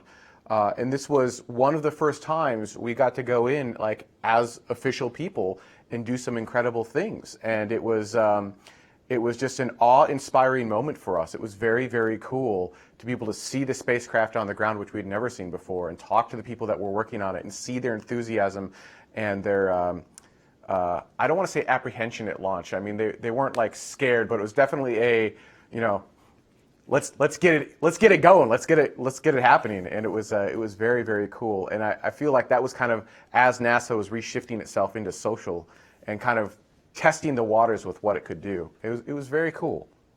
Yeah, and I think Juno was hallmark in that whole strategy that started treating social media, organized social media, as media rather than as the scum of the earth, space geeks and that sort of thing. Yeah. So here's what I'm going to do, because I got another thing I want to give away as well that's associated with Juno. I'm going to randomly press the code here, all right, and we will see who the winner is of the Juno decals of the 126 users that are in the room at the moment. And then that should go to Lars von Braun. Lars von Braun. So somebody will contact Lars and ask for his postal address and stuff, and we will we'll send those off. One of the advantages of watching the show live, you could win stuff randomly. Very cool, absolutely. So you were talking about the nervousness associated with launch. Yeah. I went through my swag box and I found this. Let's see if we can get a good picture of it. This is a launch coin produced by ULA that gave us a perfect launch on Juno. And this is the Juno launch coin that ULA had minted as a result of that. And so as we talk a little bit in about 5 minutes or so, we'll pick somebody else and we'll mail that off to them as well. So that'll be awesome. And actually, you mentioned treating social media differently. That's actually very valid. We firsthand experienced that with NASA, specifically Kennedy Space Center. We tried and tried and tried for, I don't remember, it was a year and a half, to just get down and be allowed to shoot a launch, just to be allowed on site. And it was groups like you and actually Miles O'Brien and a few others with the help of DC, because Kennedy Space Center was like, no, they are not real media, absolutely not. And so we literally had to bring it to NASA DC and say, no, we do have a real audience here. We have people excited about this. And that was the turning point, I think, for NASA. And it was right around that Juno time. It was it was kind of it wasn't like it just flipped. It was like I would say a 1 to 2 year process, at least from our side. And it was quite amazing.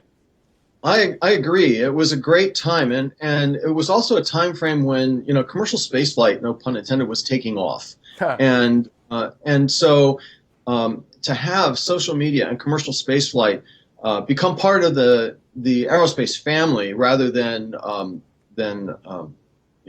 stepchildren, I think that was really important in terms of creating a relevance for what's going to happen in the future in aerospace, the journey to Mars, Elon's vision, NASA's vision. It almost doesn't matter. It's a vision that says humanity is going to move out beyond. And I think I think we need social media. We need commercial spaceflight in order to make that sort of thing happen. So you mentioned you didn't have very good access to Charlie Bolden at that time, but then we actually just a little bit earlier we saw a picture of you right next to Charlie. There we go, directly next to Charlie. Pretty good access right there. And I assume that's when you moved up to the deputy chief technologist. Easy for me to say at NASA. What did that job entail? So I love this picture. Before we go on to that, I love this picture. It's taken by Bill Engels, and it was the Grail launch. And a lot of people on social media accused me of showing, that's actually, in the middle of the countdown, but they were accusing me of showing Charlie how to play Angry Birds. So, well, were you? No, the reality was that I'm trying to remember which rocket. I think they were, there's that's video cameras from around KSC that we were looking at, and we were in a long hold on Grail waiting for the weather, and what we were actually looking at was the erection of the I believe it was the MSL launch vehicle on the Atlas vertical integration facility. So those were fun times. MSL being the Mars Science Laboratory. Yeah, Curiosity rover now. Yeah. So I had been asked prior to that time frame, the 2010, 2011 time frame, to consider going and working as the deputy chief technologist for the agency. And twice I said no, because I said to Bobby Braun, then the chief technologist of the agency, I got all of these launches coming up, these scientific discoveries are happening, we're changing how we look at the universe. Every single week, something new's coming out. I said, would you leave all of this? And Bobby said to me, no, he wouldn't. And then after we launched Juno and Grail successfully, I got a phone call from the deputy administrator. At that time, it was Lori Garver. And she said, listen, we really need you to come do this technology job. And I said, well, okay, it's the third time, and it's kind of a big deal person that's asking, and so I agreed to go do that. In everybody's career, there's a sweet spot, and now looking back, I would say planetary science was the sweet spot. I enjoyed my time as deputy chief technologist, but I don't think anything holds a candle to the things that we were able to do in planetary science. What's your favorite moment in planetary science? Your favorite, like, you got to define this one time. What would it be? Goodness, there were so many, but I would have to say landing on Mars. So much energy went into that. And it wasn't just the Curiosity, it was the Phoenix lander as well. Getting our footprint robotically on another planet just spoke volumes to me. And then to be a part of thinking about what the vision and the future would be was one of those things that you just really can't replace. But I have to say, there were emerging technologies that are just going to change the future, and not only for spaceflight but also for life on Earth. And to have been a part of helping to develop those and promote those, and encourage the agency to move from tried and true, don't bring me new technology because it's a risk, to being willing to take an acceptable risk. That was a privilege as well. Are you seeing that shift in NASA right now continuing? Are you seeing, is the NASA that you started at, 25, 26 years ago, a very different NASA than what we have today? Yes, and it's largely, I think, because the technology enables the engineers to be as creative as they possibly can. And I'm sure there's more creativity to tap into, but when I started at NASA, we had ways that we did things, and heaven help you if you should introduce a new kind of code to something, a new modeling, or then there were all kinds of processes that you'd have to go through. In fact, even as late as Juno, something today that we take for granted. This was 3D printed. This was a concept mission that was going to go to the moon before they canceled Constellation. Something as simple as 3D printing, still, even during the Juno days, was embryonic in terms of real hard applications. And so there's a story about, I'm sitting in the chief technologist's office and I'm looking at these waveguide brackets that had been 3D printed out of titanium. And I thought, oh, hey, those are pretty cool. And at the time it was Bobby Braun or Mike Guzarek, I think. And he said to me, yeah, those are flying on Juno. And I said, oh, really? And so the next time I ran into my Lockheed Martin folks, who just did an excellent job building Juno, I said, I saw these waveguide brackets that were supposedly 3D printed, and I didn't know anything about that. And they all kind of got like sheepish looks on their faces, and they had actually 3D printed out of titanium the waveguide brackets on Juno because it was going to save time and money, and they chose to do it under the radar because they knew full well that NASA would want them to start doing engineering analyses and make 100 of these things and cut them all up and all that kind of stuff. But they were confident that they were going to work because they had done the right kinds of analyses, and so they just flew it under the radar and didn't tell us. I got to figure out how to shut my Skype down here because it's pinging. But but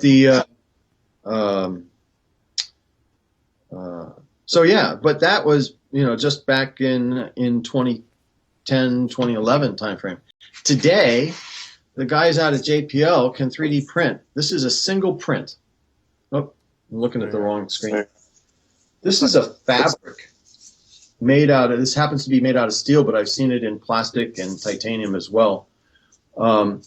It's got a smooth surface on this side, and then I don't know if you can see the interlocking here. It's almost like chain mail. Yeah, that's what I was thinking. It's almost like 8-bit chainmail, right? You cannot make this without 3D printing in metal. It just doesn't happen. And so we're enabling innovation and creativity. Since somebody may say, well, what are you going to use it for? We don't know exactly yet, but there is something useful for having done this. 3D printing structures in space, maybe, or I don't know if you know this or not, but New Horizons had a layer of Kevlar to protect it from debris as it went through the Pluto system. Maybe we'll be making armor for deep space probes this way in the future. But this was actually a gift at my retirement party because I was such a proponent of that. JPL gave me that as a gift. And So- you mentioned your retirement party. Do you no longer work at NASA? Do you miss it? I do. Yeah. I think the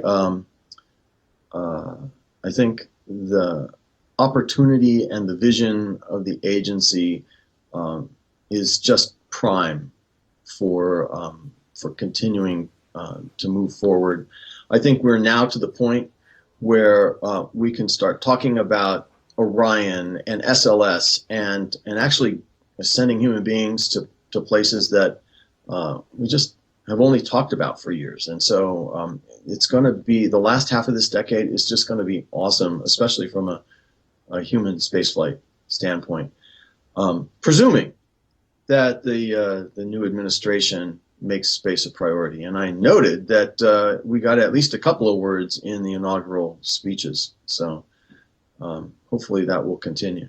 And that leads nicely to a question from Chris Radcliffe, which is a career at NASA something you'd recommend young scientists to young scientists and engineers these days?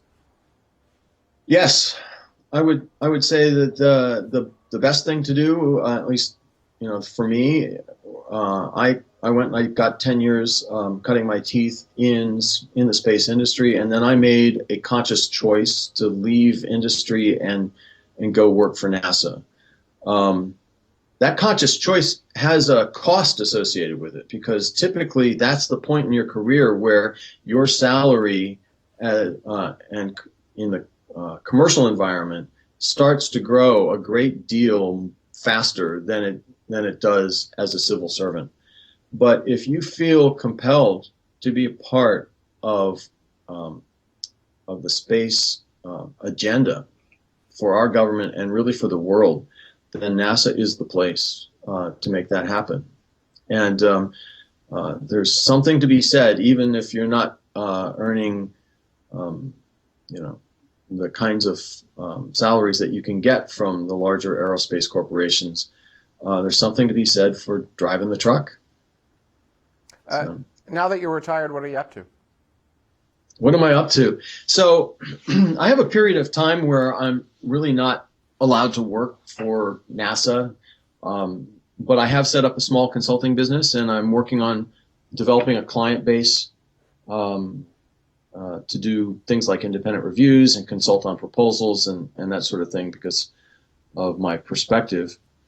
In the meantime, I have developed a skill in public speaking and science communication.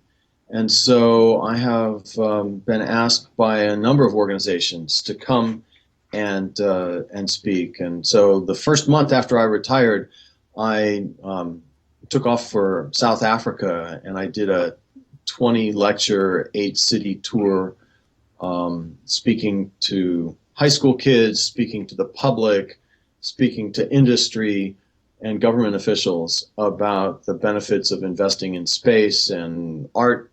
Space as art. I did an introduction to the electromagnetic spectrum, a variety of things. And it turns out that in March I'm going to go back and I'm going to do it again. So that's going to be a fun thing to do at the same time while I'm trying to build a commercial clientele. That sounds pretty incredible. Is it working? Are kids getting excited? You go, you talk to them about STEAM, it sounds like, science, technology, engineering, art, math. Are they getting excited and going, yes, this is something I want to get into? Always. It almost doesn't matter if they ultimately end up working for NASA or even in aerospace. What matters is that you encourage them to stay in school. You encourage them to focus on math, to focus on the intersection between math and art is really, I think that's going to be one of the emerging skills of our children in the future. And to apply those things, to apply their brain to the problems that the world faces, and we've got plenty of problems for people to solve. So. All right, before we go into break, you have one more thing to give out, although the chat room requests that you give away the 8-bit chainmail. I don't think that's going to happen. You said it was made out of titanium. Actually, this happens to be steel. Oh, yep, okay. But I have seen versions of it in titanium and in typical 3D printed plastic as well. So. It looks incredible on screen. But yeah, one more if you want to send that through the chat room. Again, another reason to watch live, not just on demand. You get to ask questions and free swag. So, Chris Radcliffe. Congratulations, Chris. There you go. There you go. So somebody will contact both of you and get your particulars and forward them to me, and I'll drop those in the mail next week sometime. So, Jim, if people want to find you online, or if they want to hire you to speak at wherever they may have for some sort of STEAM type event, where can they find you? Facebook. It turns out to be the new business tool. So if you just go in and you type NASA Jim Adams, you'll find me almost immediately. You have some incredible stories. I hope we can bring you back on in the not too distant future to talk. I'm sure we only hit the tip of the iceberg on all of this, but absolutely fascinating. Thank you so much for taking time out of your Saturday to come on the show. Really appreciate everything you've done for us. Oh, thank you. And I've been a fan of Space Vidcast and now Tomorrow ever since you guys got started and since the Juno days. And so hopefully that will continue and it'll go well for you this orbit round. Awesome. Thank you so much. All right, we're going to take a quick break. And when we come back, comments from last week's show. Stay tuned. We'll be right back. We've always looked to the stars. They guide us, give us comfort, help us find our way. We see ourselves out there. When we look up, it inspires us. And we long for something. We yearn to go there. So, we venture forth. We choose to go to the moon in this decade and do the other things, not because they are easy, but because they are hard. Because that goal will serve to organize and measure the best of our energies and skills. Tranquility Base here. The Eagle has landed. It's one small step for man. The exploration of space will go ahead, whether we join in it or not. Many think we stopped exploring. But we know our journey didn't end. We've only just begun.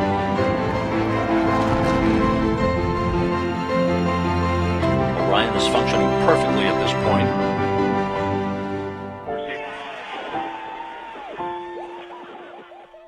Come with us and explore tomorrow.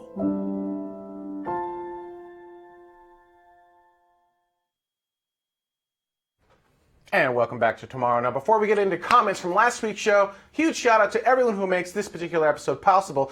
These are Escape Velocity members. They contribute $10 or more to the specific episode. We've also got our Orbital subscribers. There are people who contributed $5 or more to this specific episode. At Orbital, you also get access to free worldwide shipping from our swag store. And then we've also got our Suborbital subscribers. At this level, this is $5. What is this? I've lost my place. This is $2.50 or more.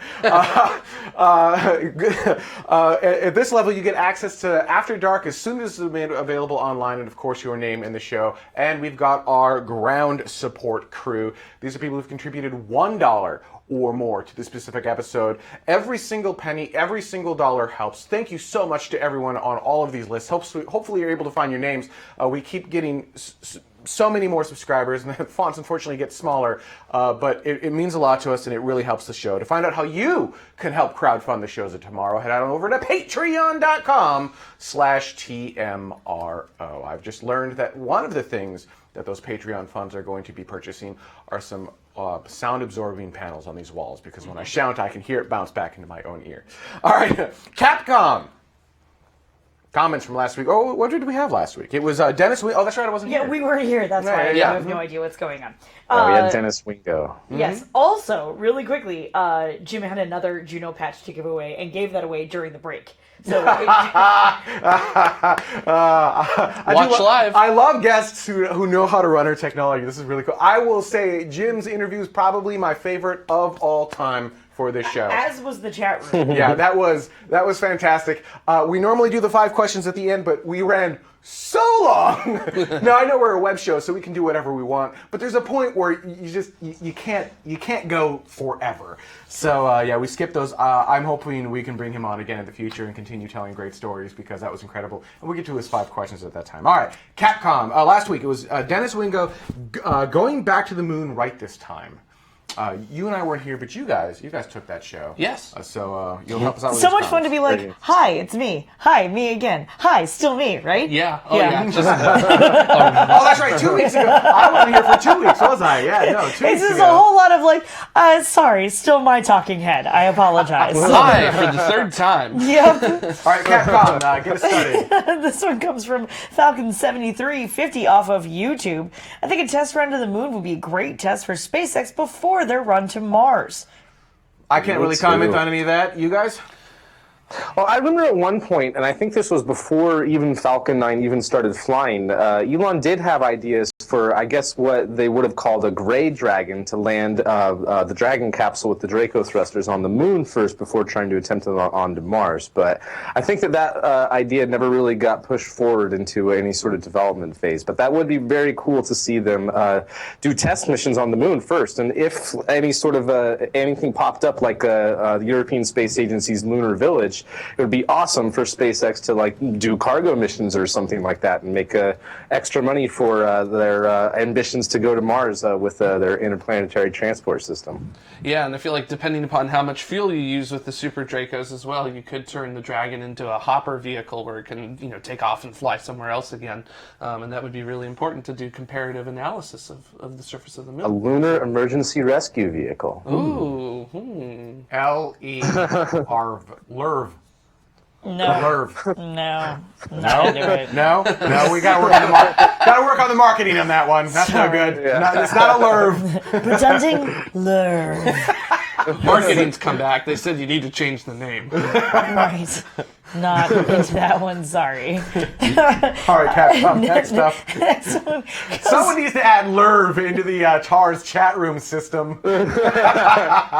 Just call it lard and have it end with dragon. LARD? Lunar Autonomous Rescue Dragon? Yeah. Lard. Remember how I wanted to make shirts per episode? I think LERV on the front and lard on the back. Yeah. Oh, man. I'm not wearing anything that insinuates that I'm fatter than I already am. Okay, so next question. Sorry. Next comment comes off of YouTube. I have derailed the show. Yes, you have. All right. This is why we don't have you on. 2001.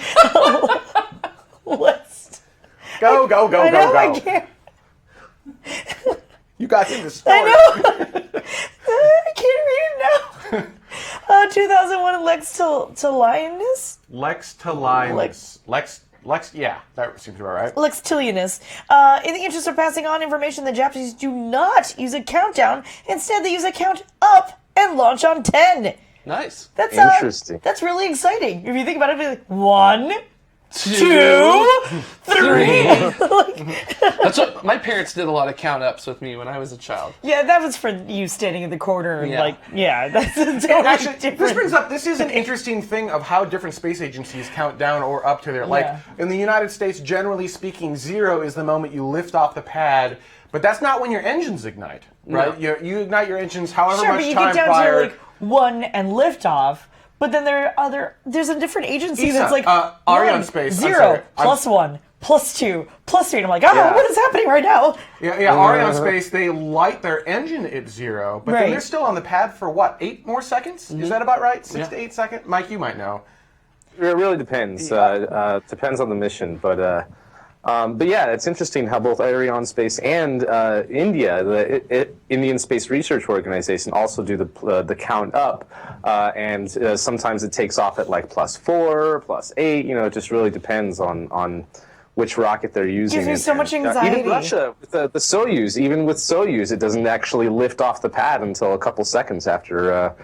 They've counted down after 0. So Or Dan, counted up, rather. Dan TC24 in the chat room says we use the von Braunian method, which is, I believe, correct, right? The 0 being liftoff is the von Braunian way of doing it. I actually prefer that because then you know, right? That's the start of flight. That's the liftoff is the thing, right? That's what you're going for. So if at +1 you haven't done anything yet, something be wrong. So anyhow.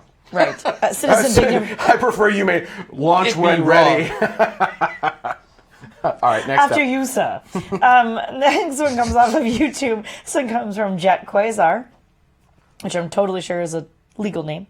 You always have great guests, but I find myself agreeing 100% with everything Dennis Wingo has said. I certainly hope he's right about the direction of NASA over the next few years, and James Tiberius Kirk is the best name for a cat ever. That was amazing. That was amazing. But then I was talking, Ben and I were, we weren't not here. We were in Florida, and we were trying to tune into the show because we realized you guys were on.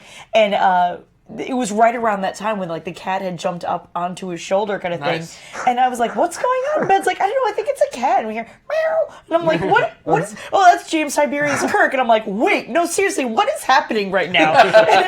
Anarchy! It was. It's like, oh, that is so amazing. It was a really fun show. When mom and dad are away, the cat will play. Yeah, apparently. Yes, clearly. No, that was good stuff. It was fun. It was really great to be able to tune in from that far away. And even though it may have sounded like that was a little chaotic to you or what have you, but you guys did a really great job. And it was a fun moment to have. And Dennis is great. Dennis is a great interview. He's always has something interesting to say, no matter He's what. fun. Yeah, totally. Good job. I love how you make it seem like you were just casually just like, oh yeah, isn't our show on right now? You want to watch that? No, well, because with the time, this is going to sound really bad. I am not as good with time zones as Benjamin James over here, and Because I just live in Universal Time. right. So everything I was like, do is in UTC. I'm like, hey, are they on? Are they they're on there now, right? Like we should probably try and tune in. Well, that and like bandwidth where we were was not super amazing, so that was kind of another issue with that. Was like, I don't know, can you get on? Do you have signals? I have 3 dots. Do you have 4 dots? I don't know. Hold. It was one of those like, can you hear me now situations. Is sort of how it felt. So at least we heard some things going on. Had to watch it after the fact, like most people. All right, next up. Next comment comes off of Reddit. This one comes from Brandon Mark, that I always call Brandon Mac for some reason. I apologize. Here's an awe-inspiring thought. Whatever we'll see of KIC and I almost said N 9, 8, 3, 2, 2, 2, 7. Okay, you sound like an automated phone system. Yeah. Thank you. That's what I was going for. 8, Thanks, movie phone. 3, 2, 2, 2. Right. 7. Right. 5 years from now. Is this your number? Actually happened during the reign of the ancient Roman Empire, since Star Pair is about 1,800 light years away. Yep. I almost said 18,000. I'm really bad with numbers, you guys. I'm sorry. It's okay. Yeah, right. Anyway, so that is really cool. That is a really interesting thought. It's like whatever we see 5 years from now, we're seeing into the past, which is such a crazy. Astronomy is like the one way you can actually do time travel. So. Yeah, every telescope is a time machine. That's right. That's a good point, Mike. It's a way better shirt than lard.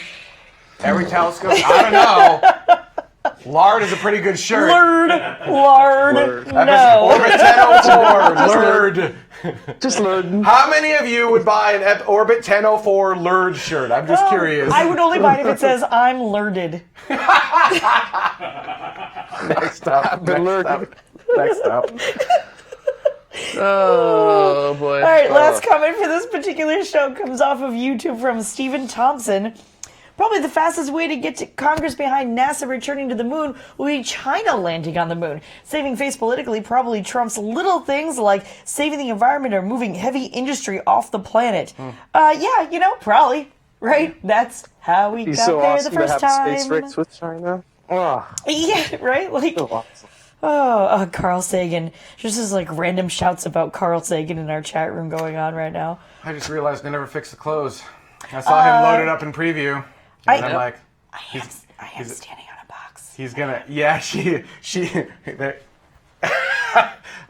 So before we go into After Dark, I will show you. She mentioned prior to us being gone for the last couple weeks or whatever it was that she felt too short around everyone. So let's just It was a little bit better when it was just Mike and I, but I realized I was even looking up at the screen like this, and I'm like, oh man, I'm tiny. So let me. This sucks. Dutta in that same day just built her this, which is all sorts of amazing. Oh, right? yeah. So Yep. she just stands on that. All sorts of TV magic, There right? you go. There you Wow. It's so great. Makes a difference, Amazing. even though. All right, everyone. It makes a huge amount of difference. It does. I'd like to thank everyone so much for watching. I hope you enjoyed this week's show. Leave your comments on our YouTube channel, Facebook, or Twitter, wherever you'd like, so we can bring him into next week's shows. Next week's show is going to be Dave Dissler. We're going to get an update on the Impossible Drive, the EM Drive. Another fan favorite. Another fan favorite. No, it's going to be cool because there's more data that came out. Kind of a actual, like, I believe it's a peer-reviewed paper now at this point. I like data. Yeah, it's data. So we're going to get an update on that EM Drive. For those of you watching live, stay tuned. After Dark is up next. For everyone else, it'll be available in about 4 weeks. Thank you so much. See you next week.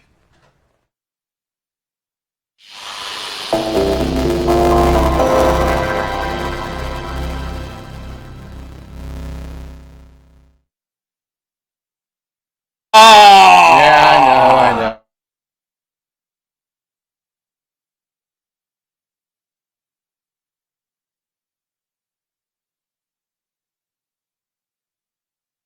We're gonna unmute people's Soon, microphones. so let's try to get our intro stuff done. Good lord. Yeah, it's still not clear. No, it's definitely not clear. It's not a clipping issue. We're not going to So try to loud. shoot that now, but we'll figure it out later. You're so loud. Can you open that door? Yeah, you're hot in here.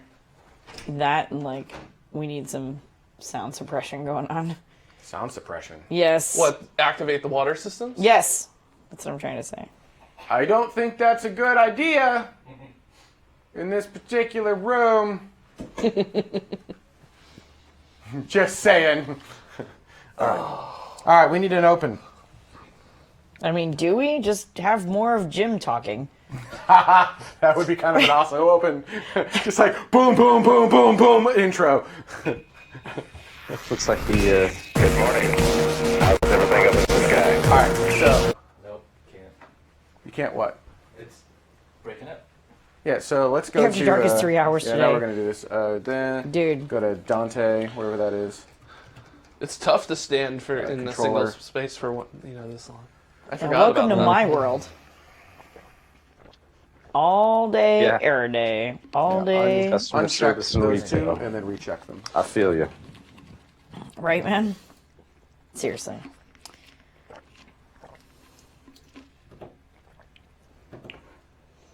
All right, try again. Good morning. How's everything up in the sky?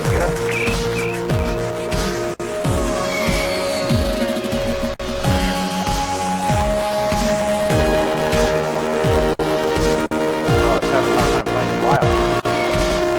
Not able to keep up with the file. All right, do that.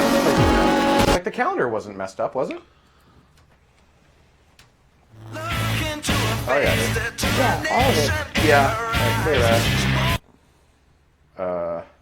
Might just require a Casper reboot. That's all right. It's We've definitely- always looked to The only other thing I can think of is open up Via, Dante Via.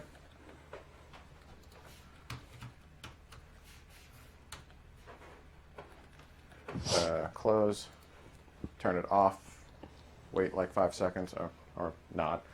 That's fine. Whoops. Those were pants. We've always looked to the stars. Here, I'll wait 5 seconds. You know what else? Normally, I my can try? Nautilus Hang X on, hang video on. got me into space. Me too. This is where did I put it? Made that Nautilus X video. Ben and Carrie Ann showed it on Space Try Vidcast. it again. And I have one other. here we are. So it's one side of the circuit. I'm not sure 5 which years side. later? Calendar. Jeez. That's forever ago, man. Oh, you'll have to Yeah. relink it. Oh, there we go. It was like That's pretty good, right? that video. I put out that video.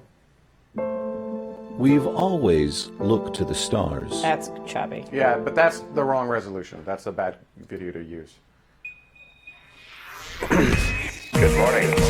How's everything up in the sky? Still having a hard time playing back the It's choppy playback because of hard drive issues, not audio. Yeah, because I think the clip is ProRes as opposed to. And apparently Mike and I are still loud. I mean, Mike and I are loud anyway, don't get me wrong. But And now I've got errors Yeah. They should self clear. Yeah. Because Chat it rooms. was down, and then the Dante link dies, and then. Yeah, we need to download more RAM. We'll get right on that. Thank you. I needed 1.21 gigawatts of RAM. How much All right. DDR3 is that? That's like A lot? yeah, a lot of gigarams are required. Gigarams. I say that at work all the time. When All I'm like, the I do. time. When it's like something I'm like, and I don't want to go. I'm just nebulously like, I need more resources. I'm like, I need more gigarams. All right. Okay. All right then. Well, I'm sorry, guys, but I do need to get going. So All right, let's try let's to get our knock open. out a Yep. intro. Let's get. So, what's your favorite, Mike? 5 teams left in the Google Lunar X Prize. Okay, Jared. 4 planets seen directly for the first time. I have an interview with Jim Adams. I don't know, you should say like a 3-hour. I have a well. It was a long interview. I have an interview. with Well, Jim- because he says 5, he's got 4. Figures That's what you I should was do doing. something. Thank you. We have a 3-hour tour with Jim Adams. 3-hour tour.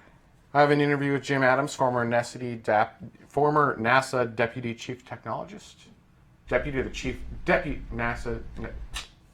I like the Nacity. NASA. Nacity was awesome. Nasty. Also, we were a farty show?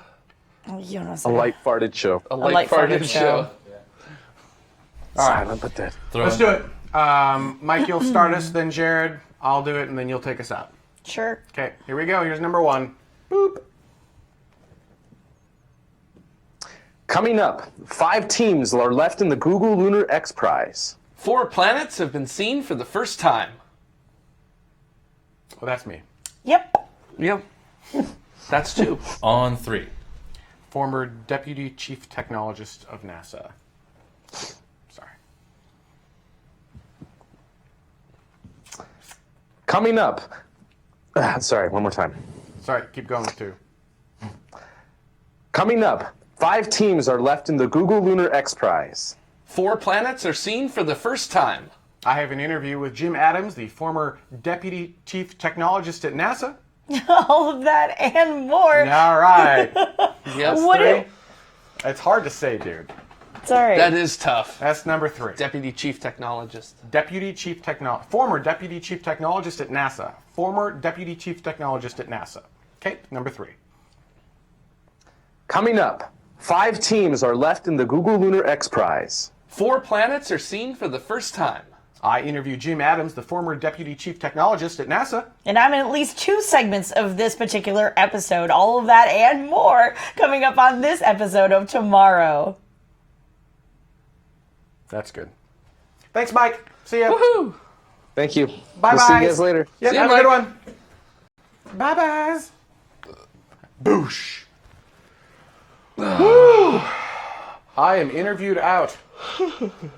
Let's see how much my phone blew up while I was doing the show. Yeah, it's probably a good Yeah. idea.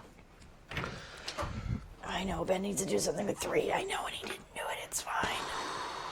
I need a snack. It's a snack time. Dude, totes. Ooh, it's comfortable in here. Yeah?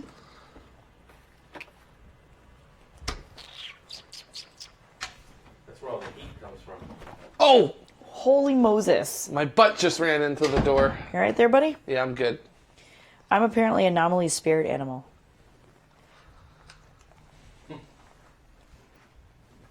Audi? Yeah, baby. It is the Carrie Ann Show. Hi, welcome back to the Carrie Ann Show. I'm your host, Carrie Ann. How's it going? I'm good. Thanks for asking. Here, I'm going to turn my mic off. So Glad to hear you missed me. I can still hear Jared. Who's that right behind you? Dang it! Has Hyperloop testing started yet? I imagine so. The competition's tomorrow, so How's there's the tunneling that. coming along? How is the tunneling coming along? How was Disney? Disney was really great. And on the day of my birth, I ate so much food at all of the places that I wanted to eat all of the food at that we got to dessert and I couldn't eat dessert. Where did we do dessert on that one? So breakfast was at Be Our Guest. I remember that. And then lunch was at Via Napoli Yeah, I remember in that. Epcot, and where we split a pepperoni pizza and like the most amazing pasta I've ever had, and I don't remember what it's called or I can never pronounce it right, so it doesn't really matter. But it has like a white sauce and it's chicken and bacon and pasta that's perfect. Right? Remember that stuff? Oh, it was so good. There was Just that. so you know, it was amazing. Still amazing. Really, really amazing. And then we went to Brown Derby for dinner, where I made the mistake of having the entree Cobb salad as opposed to the appetizer Cobb salad, so I didn't get to the grapefruit cake. That's right. That's what it was. We were like, can't eat more. And the fireworks were starting. The Star Wars fireworks. Right. So, Ben had to Which go see were not as fireworks. good because they were having some issues. He had to go see fireworks. So. That place has the best salmon I've ever had. But one of the other really cool things that we did, and this is something that's actually relatively affordable considering that's a Disney thing, you can see what they call fairy tale wishes, which is to see wishes, the fireworks show that's currently at Magic Kingdom, but you can see it from one of the ferry boats that normally would just take you from the transportation and ticket center over to Magic Kingdom. They actually kind of do like a cute little cruisy sort of thing. It was delightful. It was really fun, and it's a Mostly 'cause great. you can drink. Yeah, you can drink, which was also really fun. But it's super leisurely, and you just kind of like float out a little bit, and then you get a really great view of wishes, and then you float back in NBD. So that was a lot of fun. Citizen Big Number, have they expanded the Star Wars stuff? No, not yet. They're still working on Star Wars. Princess Leia is not an official Disney princess yet. You taught me that. Yeah, I don't know how you didn't know that. Because I'm not smart. Okay, that's good, I guess. Yep. So there's that. Anyway, This is not You should new add another information. step stool every episode until you tower over everyone. You'll be unstoppable. yeah. Although, did everyone like the apple box that Dada made me out on the? Do you have the? Go to camera 2 for me. There you go. So here's the story behind that for those who aren't in the Slack channel. When Dada was, do you have any of the CAD drawings you can bring up by chance? I'll let you work on that for a second. So when Dada was making the CAD drawings, he actually made them with the expected chairs, not the chairs we have now. We haven't purchased the expected chairs because they're really expensive. And I'm starting to think, since I'm calling it the observation lounge, that maybe I need more loungy couches instead of that chair. Anyhow. Oh, for Pete's sake. Why not? I hate you. Why not? I hate you. Beanbag chairs. Beanbag chairs! They're 0G chairs. That's fair. No, it's Anyhow. it's fine. It's fine. It's fine. Anyhow. It's fine. Dada made the CAD and he did the proper chairs, and he's like, well, what do you want for a table? Because we hadn't found a table yet. And I was just not in that mindset. I'm like, I don't know, just make it an apple box. So he's like, all right. So he made an apple box in there. I'm like, you're going to build this apple box now, aren't you? A soapbox. It should have been a soapbox. Should have been a soapbox. But I said apple box for some reason. And Because so you're stupid. So he made it. Now, This is how we get ants. Do you want ants? This is how we get ants. I believe. I cleaned it up, okay? Fine. It even has. Oh, you bet. Yeah, go to that camera because for some reason he's decided to do all of the things. It's got like so I can. Yeah, you can hide create- things in there. Not sure what's happening right now. What I have a monolith now. you doing? It's Jenga. This is the worst And thing ever. as an added bonus, it's made out of Dada's favorite material, which is what? MDF. MDF. There is MDF dust everywhere in this studio. It's amazing. Holy Moses, Eeyore, do you have like a better link for that? That's terrible. What's going on right now? Like I Wait, can't what? even see all of it. What are we talking about? Eeyore put a link in the chat room, but it's so long it like wrapped around. Let's see if I can.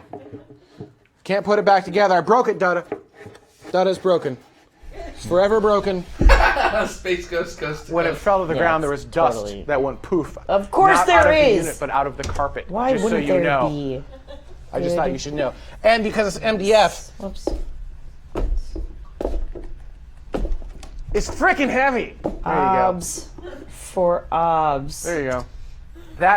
There you go. That's the actual mock-up with the real chairs, and that's stupid Apple box that he made me. Thanks. Yes, it's awesome.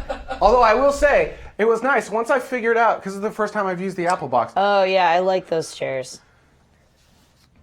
Yeah, they lean back too far though. That's not going to work. Oh yeah. Well, see, that's what I get, people. That's what happens. You can't have leaning chairs. Whatever. Well, otherwise I'm going to be like, Yeah. Well, you're always like that. like That's sort that. of how Oh. Yeah. Yes. I appreciate all of the stylings. Very Star Trek-y. Bite your tongue. Actually, Dutta doesn't know it, but he made Star Trek. well, no, he built that off of the thing that we found. That's true. It is based off. This entire set is based off of a single shape. Here. And that shape was an impossible curve. Look for the one called Apollo. Yes, it was. Yep. Oh man, we should take a picture of the back of the set. Why to show off all the MDF? Oh, that's the perfect chair. No. There was a Samsung box, but it caught fire. That's hilarious. You're funny. It's pretty funny. You don't need this screen for anything, do you? I could make this a second computer. I'm sorry. Look, you there's just give even him a layer all the of screens and MDF then you dust decided to. Okay. right here. What is happening right now? Ew, MDF. You guys. MDF dust. MDF. evil. SRSLY. Ugh. Ugh. Okay.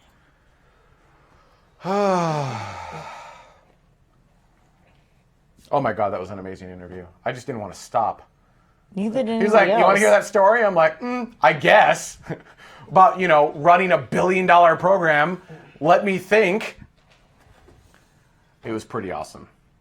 Yeah, Jim is really cool. I forget who it was, but somebody much earlier in the chat room said something about like, really? And I've never even heard of him before. I'm like, oh, Jim is awesome. Yeah. There were a few pivotal moments with Space Vidcast / TMRO. I think the first big one was, oh my god, no. The egg chair. He's just looking at that right now. God. It's so awesome. I think the first one was the Northrop Grumman Lunar Lander X Prize Challenge, or whatever we're calling it this week. Yeah, that was that really was a pretty big deal for us.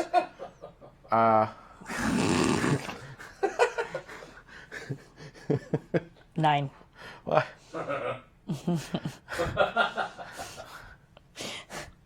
Oh my god. What's wrong with you people? Oh yeah, an MDF castle. We've got enough. Oh, do you still have the bucket? Yeah. Bucket. Is it in here? Probably. Oh, don't bring it in here. Too late. Don't bring it in here. We have like open containers. What's wrong with you, man? Oh, where do we begin? Well, the good news is I can't find it. Also, Good. there's a lot of Apollo features in here. It's There's a lot of it smells like crappy MDF in here. It's under the table behind the Smells saw. like burnt bacon. It's under the where? I don't have my Yeah, it does. earpiece in. Under the table behind the saw. Good. Oh, that's way too much effort to get to. Oh, thank God. Dutta both knew that going in and then proceeded to roll his eyes at me. I don't think I didn't see that. I was drugged. Don't start. She was drugged. Why is Chris Radcliffe doing? Oh my God, Chris Radcliffe has the tweet of the week or the month, possibly. That was amazing. It was amazing, and I laughed my fool head off. Yeah. I'll see What if I was can the find exact it. context? I'll find it. Just chill for a second. Yeah, I know. hold. Yeah. Well, Wait, why do you do that? What you always tell me that I need to like stretch, and then you never actually do that. Right, because I don't have to. Cool. It's one of the benefits of. There you go. All right. So, Jeff Faust said, "Can you put that link in the Tomorrow host room?" And then, are you able to put the? Do you have a URL thing ready? So, Jeff Faust basically said, tweeted out talking about this new Mars comedy that's going to have Tina Fey. Who else is in there? Mindy Kaling and Bill Lawrence. Okay, Mindy Kaling's from the Mindy Project, right? Yes, and Okay, The Office. Tina Fey, and then I don't know who Bill Lawrence is. Okay, well, All right. that's... So NBC has given pilot orders to 3 single-camera comedies from big-name auspices that all had big commitments with me, blah, blah, blah, blah, blah. Okay, so new Mars comedy show. It's a workplace comedy that centers on building a rocket to Mars. Right. So there's that.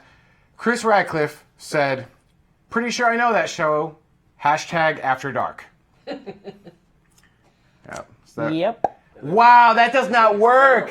Look at that. That's awesome. What are you What talking about? happened? What is that? A tweet for ants? Wow, our technology radically failed there, didn't it? And look at Chris Radcliffe's little picture icon, like looking at the failure in the middle. Well, at least it's in 4K. At least it's in 4K. That's actually probably why, because the resolution of the so high that web page is like doesn't know what to do. Can I even? I wonder if I can. No. You know, you have like no control there. Yeah. That is all sorts of amazing.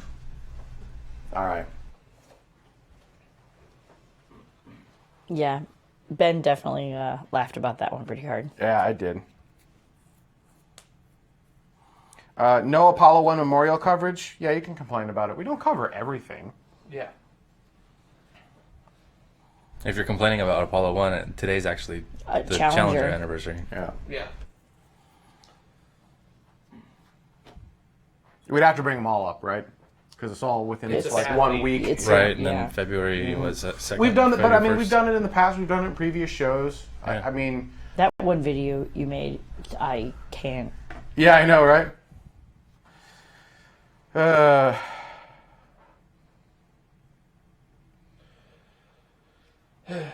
I'm exhausted. I should probably go home and take a nap. Is that an option? I have to leave my... Is O tartar sauce SpongeBob SquarePants? Apparently. Ooh, there's enough pineapple. Too wicked. The show is tomorrow, not history. Although I wanted to have a segment called history on the show as well. Would that be hosted by Dada? Oh, God, no. Oh, wow. Oh, okay. Ouch. Sheesh. That was a brutal takedown. Like I've got time to prepare for that. I was waiting Yeah, for, you do. I was waiting for Whitney to wait. come back. Come on. Come on. What kind of witty comeback you want? I don't know. I was hoping you had something. What? You just have to be taller than me? Hey, bit. you! Get You off of are. my cloud! Really? Actually, I'm trying to get Amy from Vintage Space on the show. I think that'll be a good something. Tawika does bring up a good point, and it is something that I've tried to sew into the DNA of the show, which is there are a lot of shows that talk about space history, and space history is important, but there aren't very many shows that look to the future a lot. And so, since the show is called Tomorrow, we do our best to look to the future. That doesn't mean we can never look backwards, but I do my darndest to try to constantly look forward. Interestingly enough, having said that, today was a show actually kind of looking backwards a little bit. But even in looking backwards, we pulled in like DSN and TDRS and kind of forward-looking things. So that was pretty cool.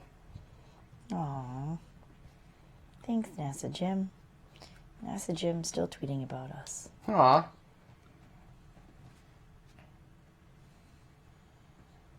Oh, wait, an ejection seat? Oh, okay, that would actually be kind of cool. No. It's seat number It's 550.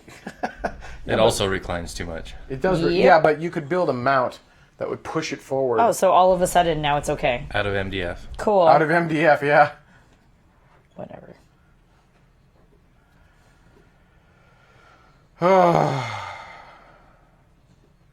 Yeah. So without history, we wouldn't have had the Sea Dragon show. Right. You can't ignore history. That's not what we're going to do. But we're also not going to primarily focus. If you're not careful, you'll end up doing nothing but talking about what's happened in the past. And instead, we want to take an optimistic look at the future on this particular show, which I think is also part of what holds us back a little bit. A lot of people say, hey, why don't you should have a lot more views on your channel. I think there are two things. One, I do a terrible job of marketing this show. And two, we don't have a lot of those really, like NASA Jim's interview was stunning. It was amazing. It was super interesting. And that's because it was looking at the past, because you have all of these incredible stories when you look backwards. You can cherry pick the interesting and amazing things and tell great stories around them. When you're looking forward, I don't know, I mean, maybe not. It's a much harder story to create when it hasn't happened yet, if that makes sense. So Ben decided to it's a choose harder the story. hard thing to do. Marty the Martian, I appreciate that. I said, sorry guys, but Amy is no Carrie-Ann. Sure, Amy is no Carrie-Ann, but Carrie-Ann is definitely no Amy. Dude, girl knows her stuff, man. Like, Yeah. I still sometimes screw up saying Atlas V instead of Atlas 5. Like, it's kind of sad sometimes. I am a little bit Ron Burgundy. I just say all of the words that are in front of my face. So there's that. I'm Ron Burgundy? Is kind of how it feels sometimes. So I apologize for that. I am still learning and still trying to retain some information that I do learn on the show, and I do learn from everybody on the show, for sure. Green 2 has an interesting idea. How about looking back at history that hasn't yet happened, ideas from the 60s and 70s that we still aspire to? I feel like that is space. I think you just summed up. I think you just summed up space. / that's also super depressing. Hey, remember this one time that we were totally going to do this thing by 1983 and we haven't done it yet? Aldrin Cycler. Yay. Von Braun Station. I'm sorry, Jetta, you were saying something? It's not so much that it's difficult to tell the story that hasn't happened yet. It's hard to connect to the story that you're telling that hasn't happened yet. Yeah. That's Because you can connect to history. Somebody tells a little nugget, and you're like, oh yeah, I remember that. That was the whatever. And you connect with that story, and that brings it to life and time frame and all of your own experiences and things like that.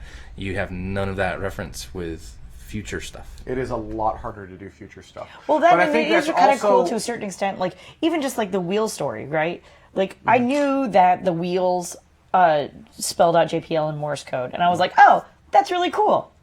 And I thought that was neat, and it was interesting to me when that information finally got to me. But now it's even more crazy neat to me to hear how it actually said JPL at first. You know what I'm saying? Like, having that backstory was really kind of cool, and that's something that, you're right, like as you're getting it in real time, it may not necessarily present itself in a way that is as entertaining as it could be than when you look back on it. Right. No, it is just straight up. It's a lot harder, but I think that's part of our secret sauce is we continue to whittle down and refine the show. Once we figure that out, it's something that's, I think, hard enough that even big professionals that kind of try to come into this space won't be able to figure out right away, because it's more than just equipment or throwing money at it or talent. It's an entire show culture that you have to cultivate. I think we're doing a very good job of that, but it's difficult. You know, it's very, very difficult. Again, we can't ignore the past. I'm not saying we ignore the past or never do the past. I think we've shown that we will show some of the past, but yeah. That was creepy.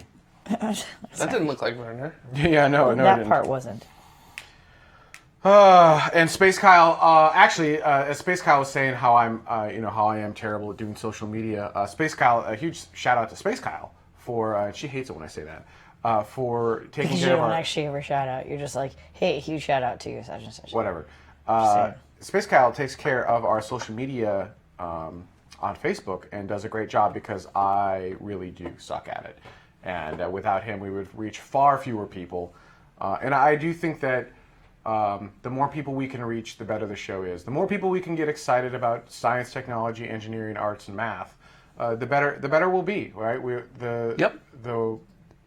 I don't want to get political, but the way to fight alt facts is to get people inspired by real facts and excited about real facts, and then we're good to go. And I think this show is a pretty good platform for space and stuff. Space and stuff. Space and stuff. Yep. All right. Anything else? No, that's the end of my soapbox. Aw, you don't even have a soapbox. I have an apple box. Aww. What are we doing here? What's going on with this? Like this now. Why are we like, ooh, I knocked my head. Ooh, I'm getting old. Yeah, you are. God, your Wait, birthday's hang coming on, up soon, isn't it? I'm getting bolder, too. Look at this.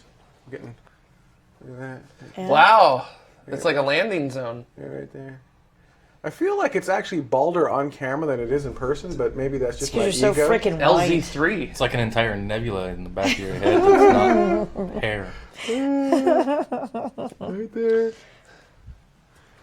You're getting older. Yeah. When's your birthday? I don't know. I feel like it's not tomorrow. It's not tomorrow. Tattoo an X on it. No, I need to. No, that's a good idea. No. I should. Right, hang on. I get the space or the TMRO emblem, the space emblem right Yeah. there, tattooed on right there. Totally. What? Why not? Right No. there. Yeah. Get it in like glow in the dark tattoo. Yeah. Yeah. Yeah. Yeah, that'll go. See, I would go for a mohawk, but it would like stop here and then continue. It would be weird. Well, you could do like how I had my mohawk originally, which was just the top, the business mohawk. The business mohawk. Yeah. Oh, happy birthday, Space Kyle. Happy day of birth. Why do you have to touch my? Because my legs hurt and this helps. Okay. I am working the Hyperloop webcast, and the Hyperloop is nearly a mile long. I have infrastructure all along it. You have a scooter. I now have a scooter.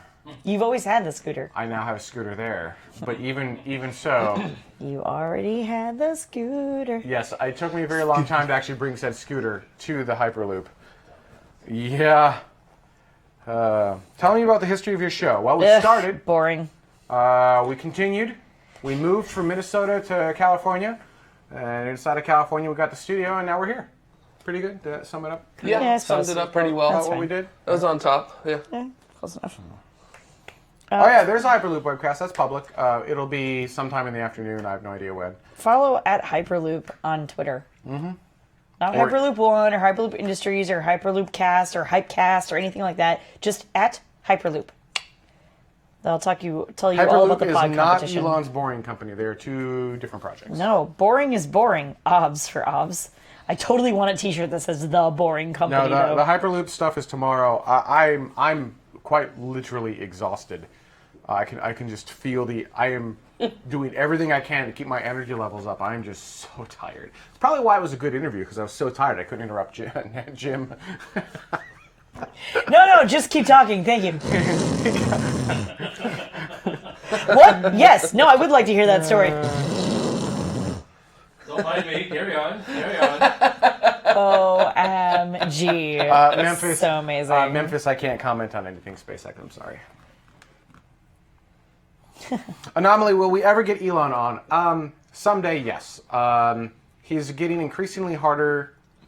I like how you say someday yes. Someday yes. Someday we're going to be transmitting to you live from the moon. So That's true, too. Put that into context. Yep, exactly.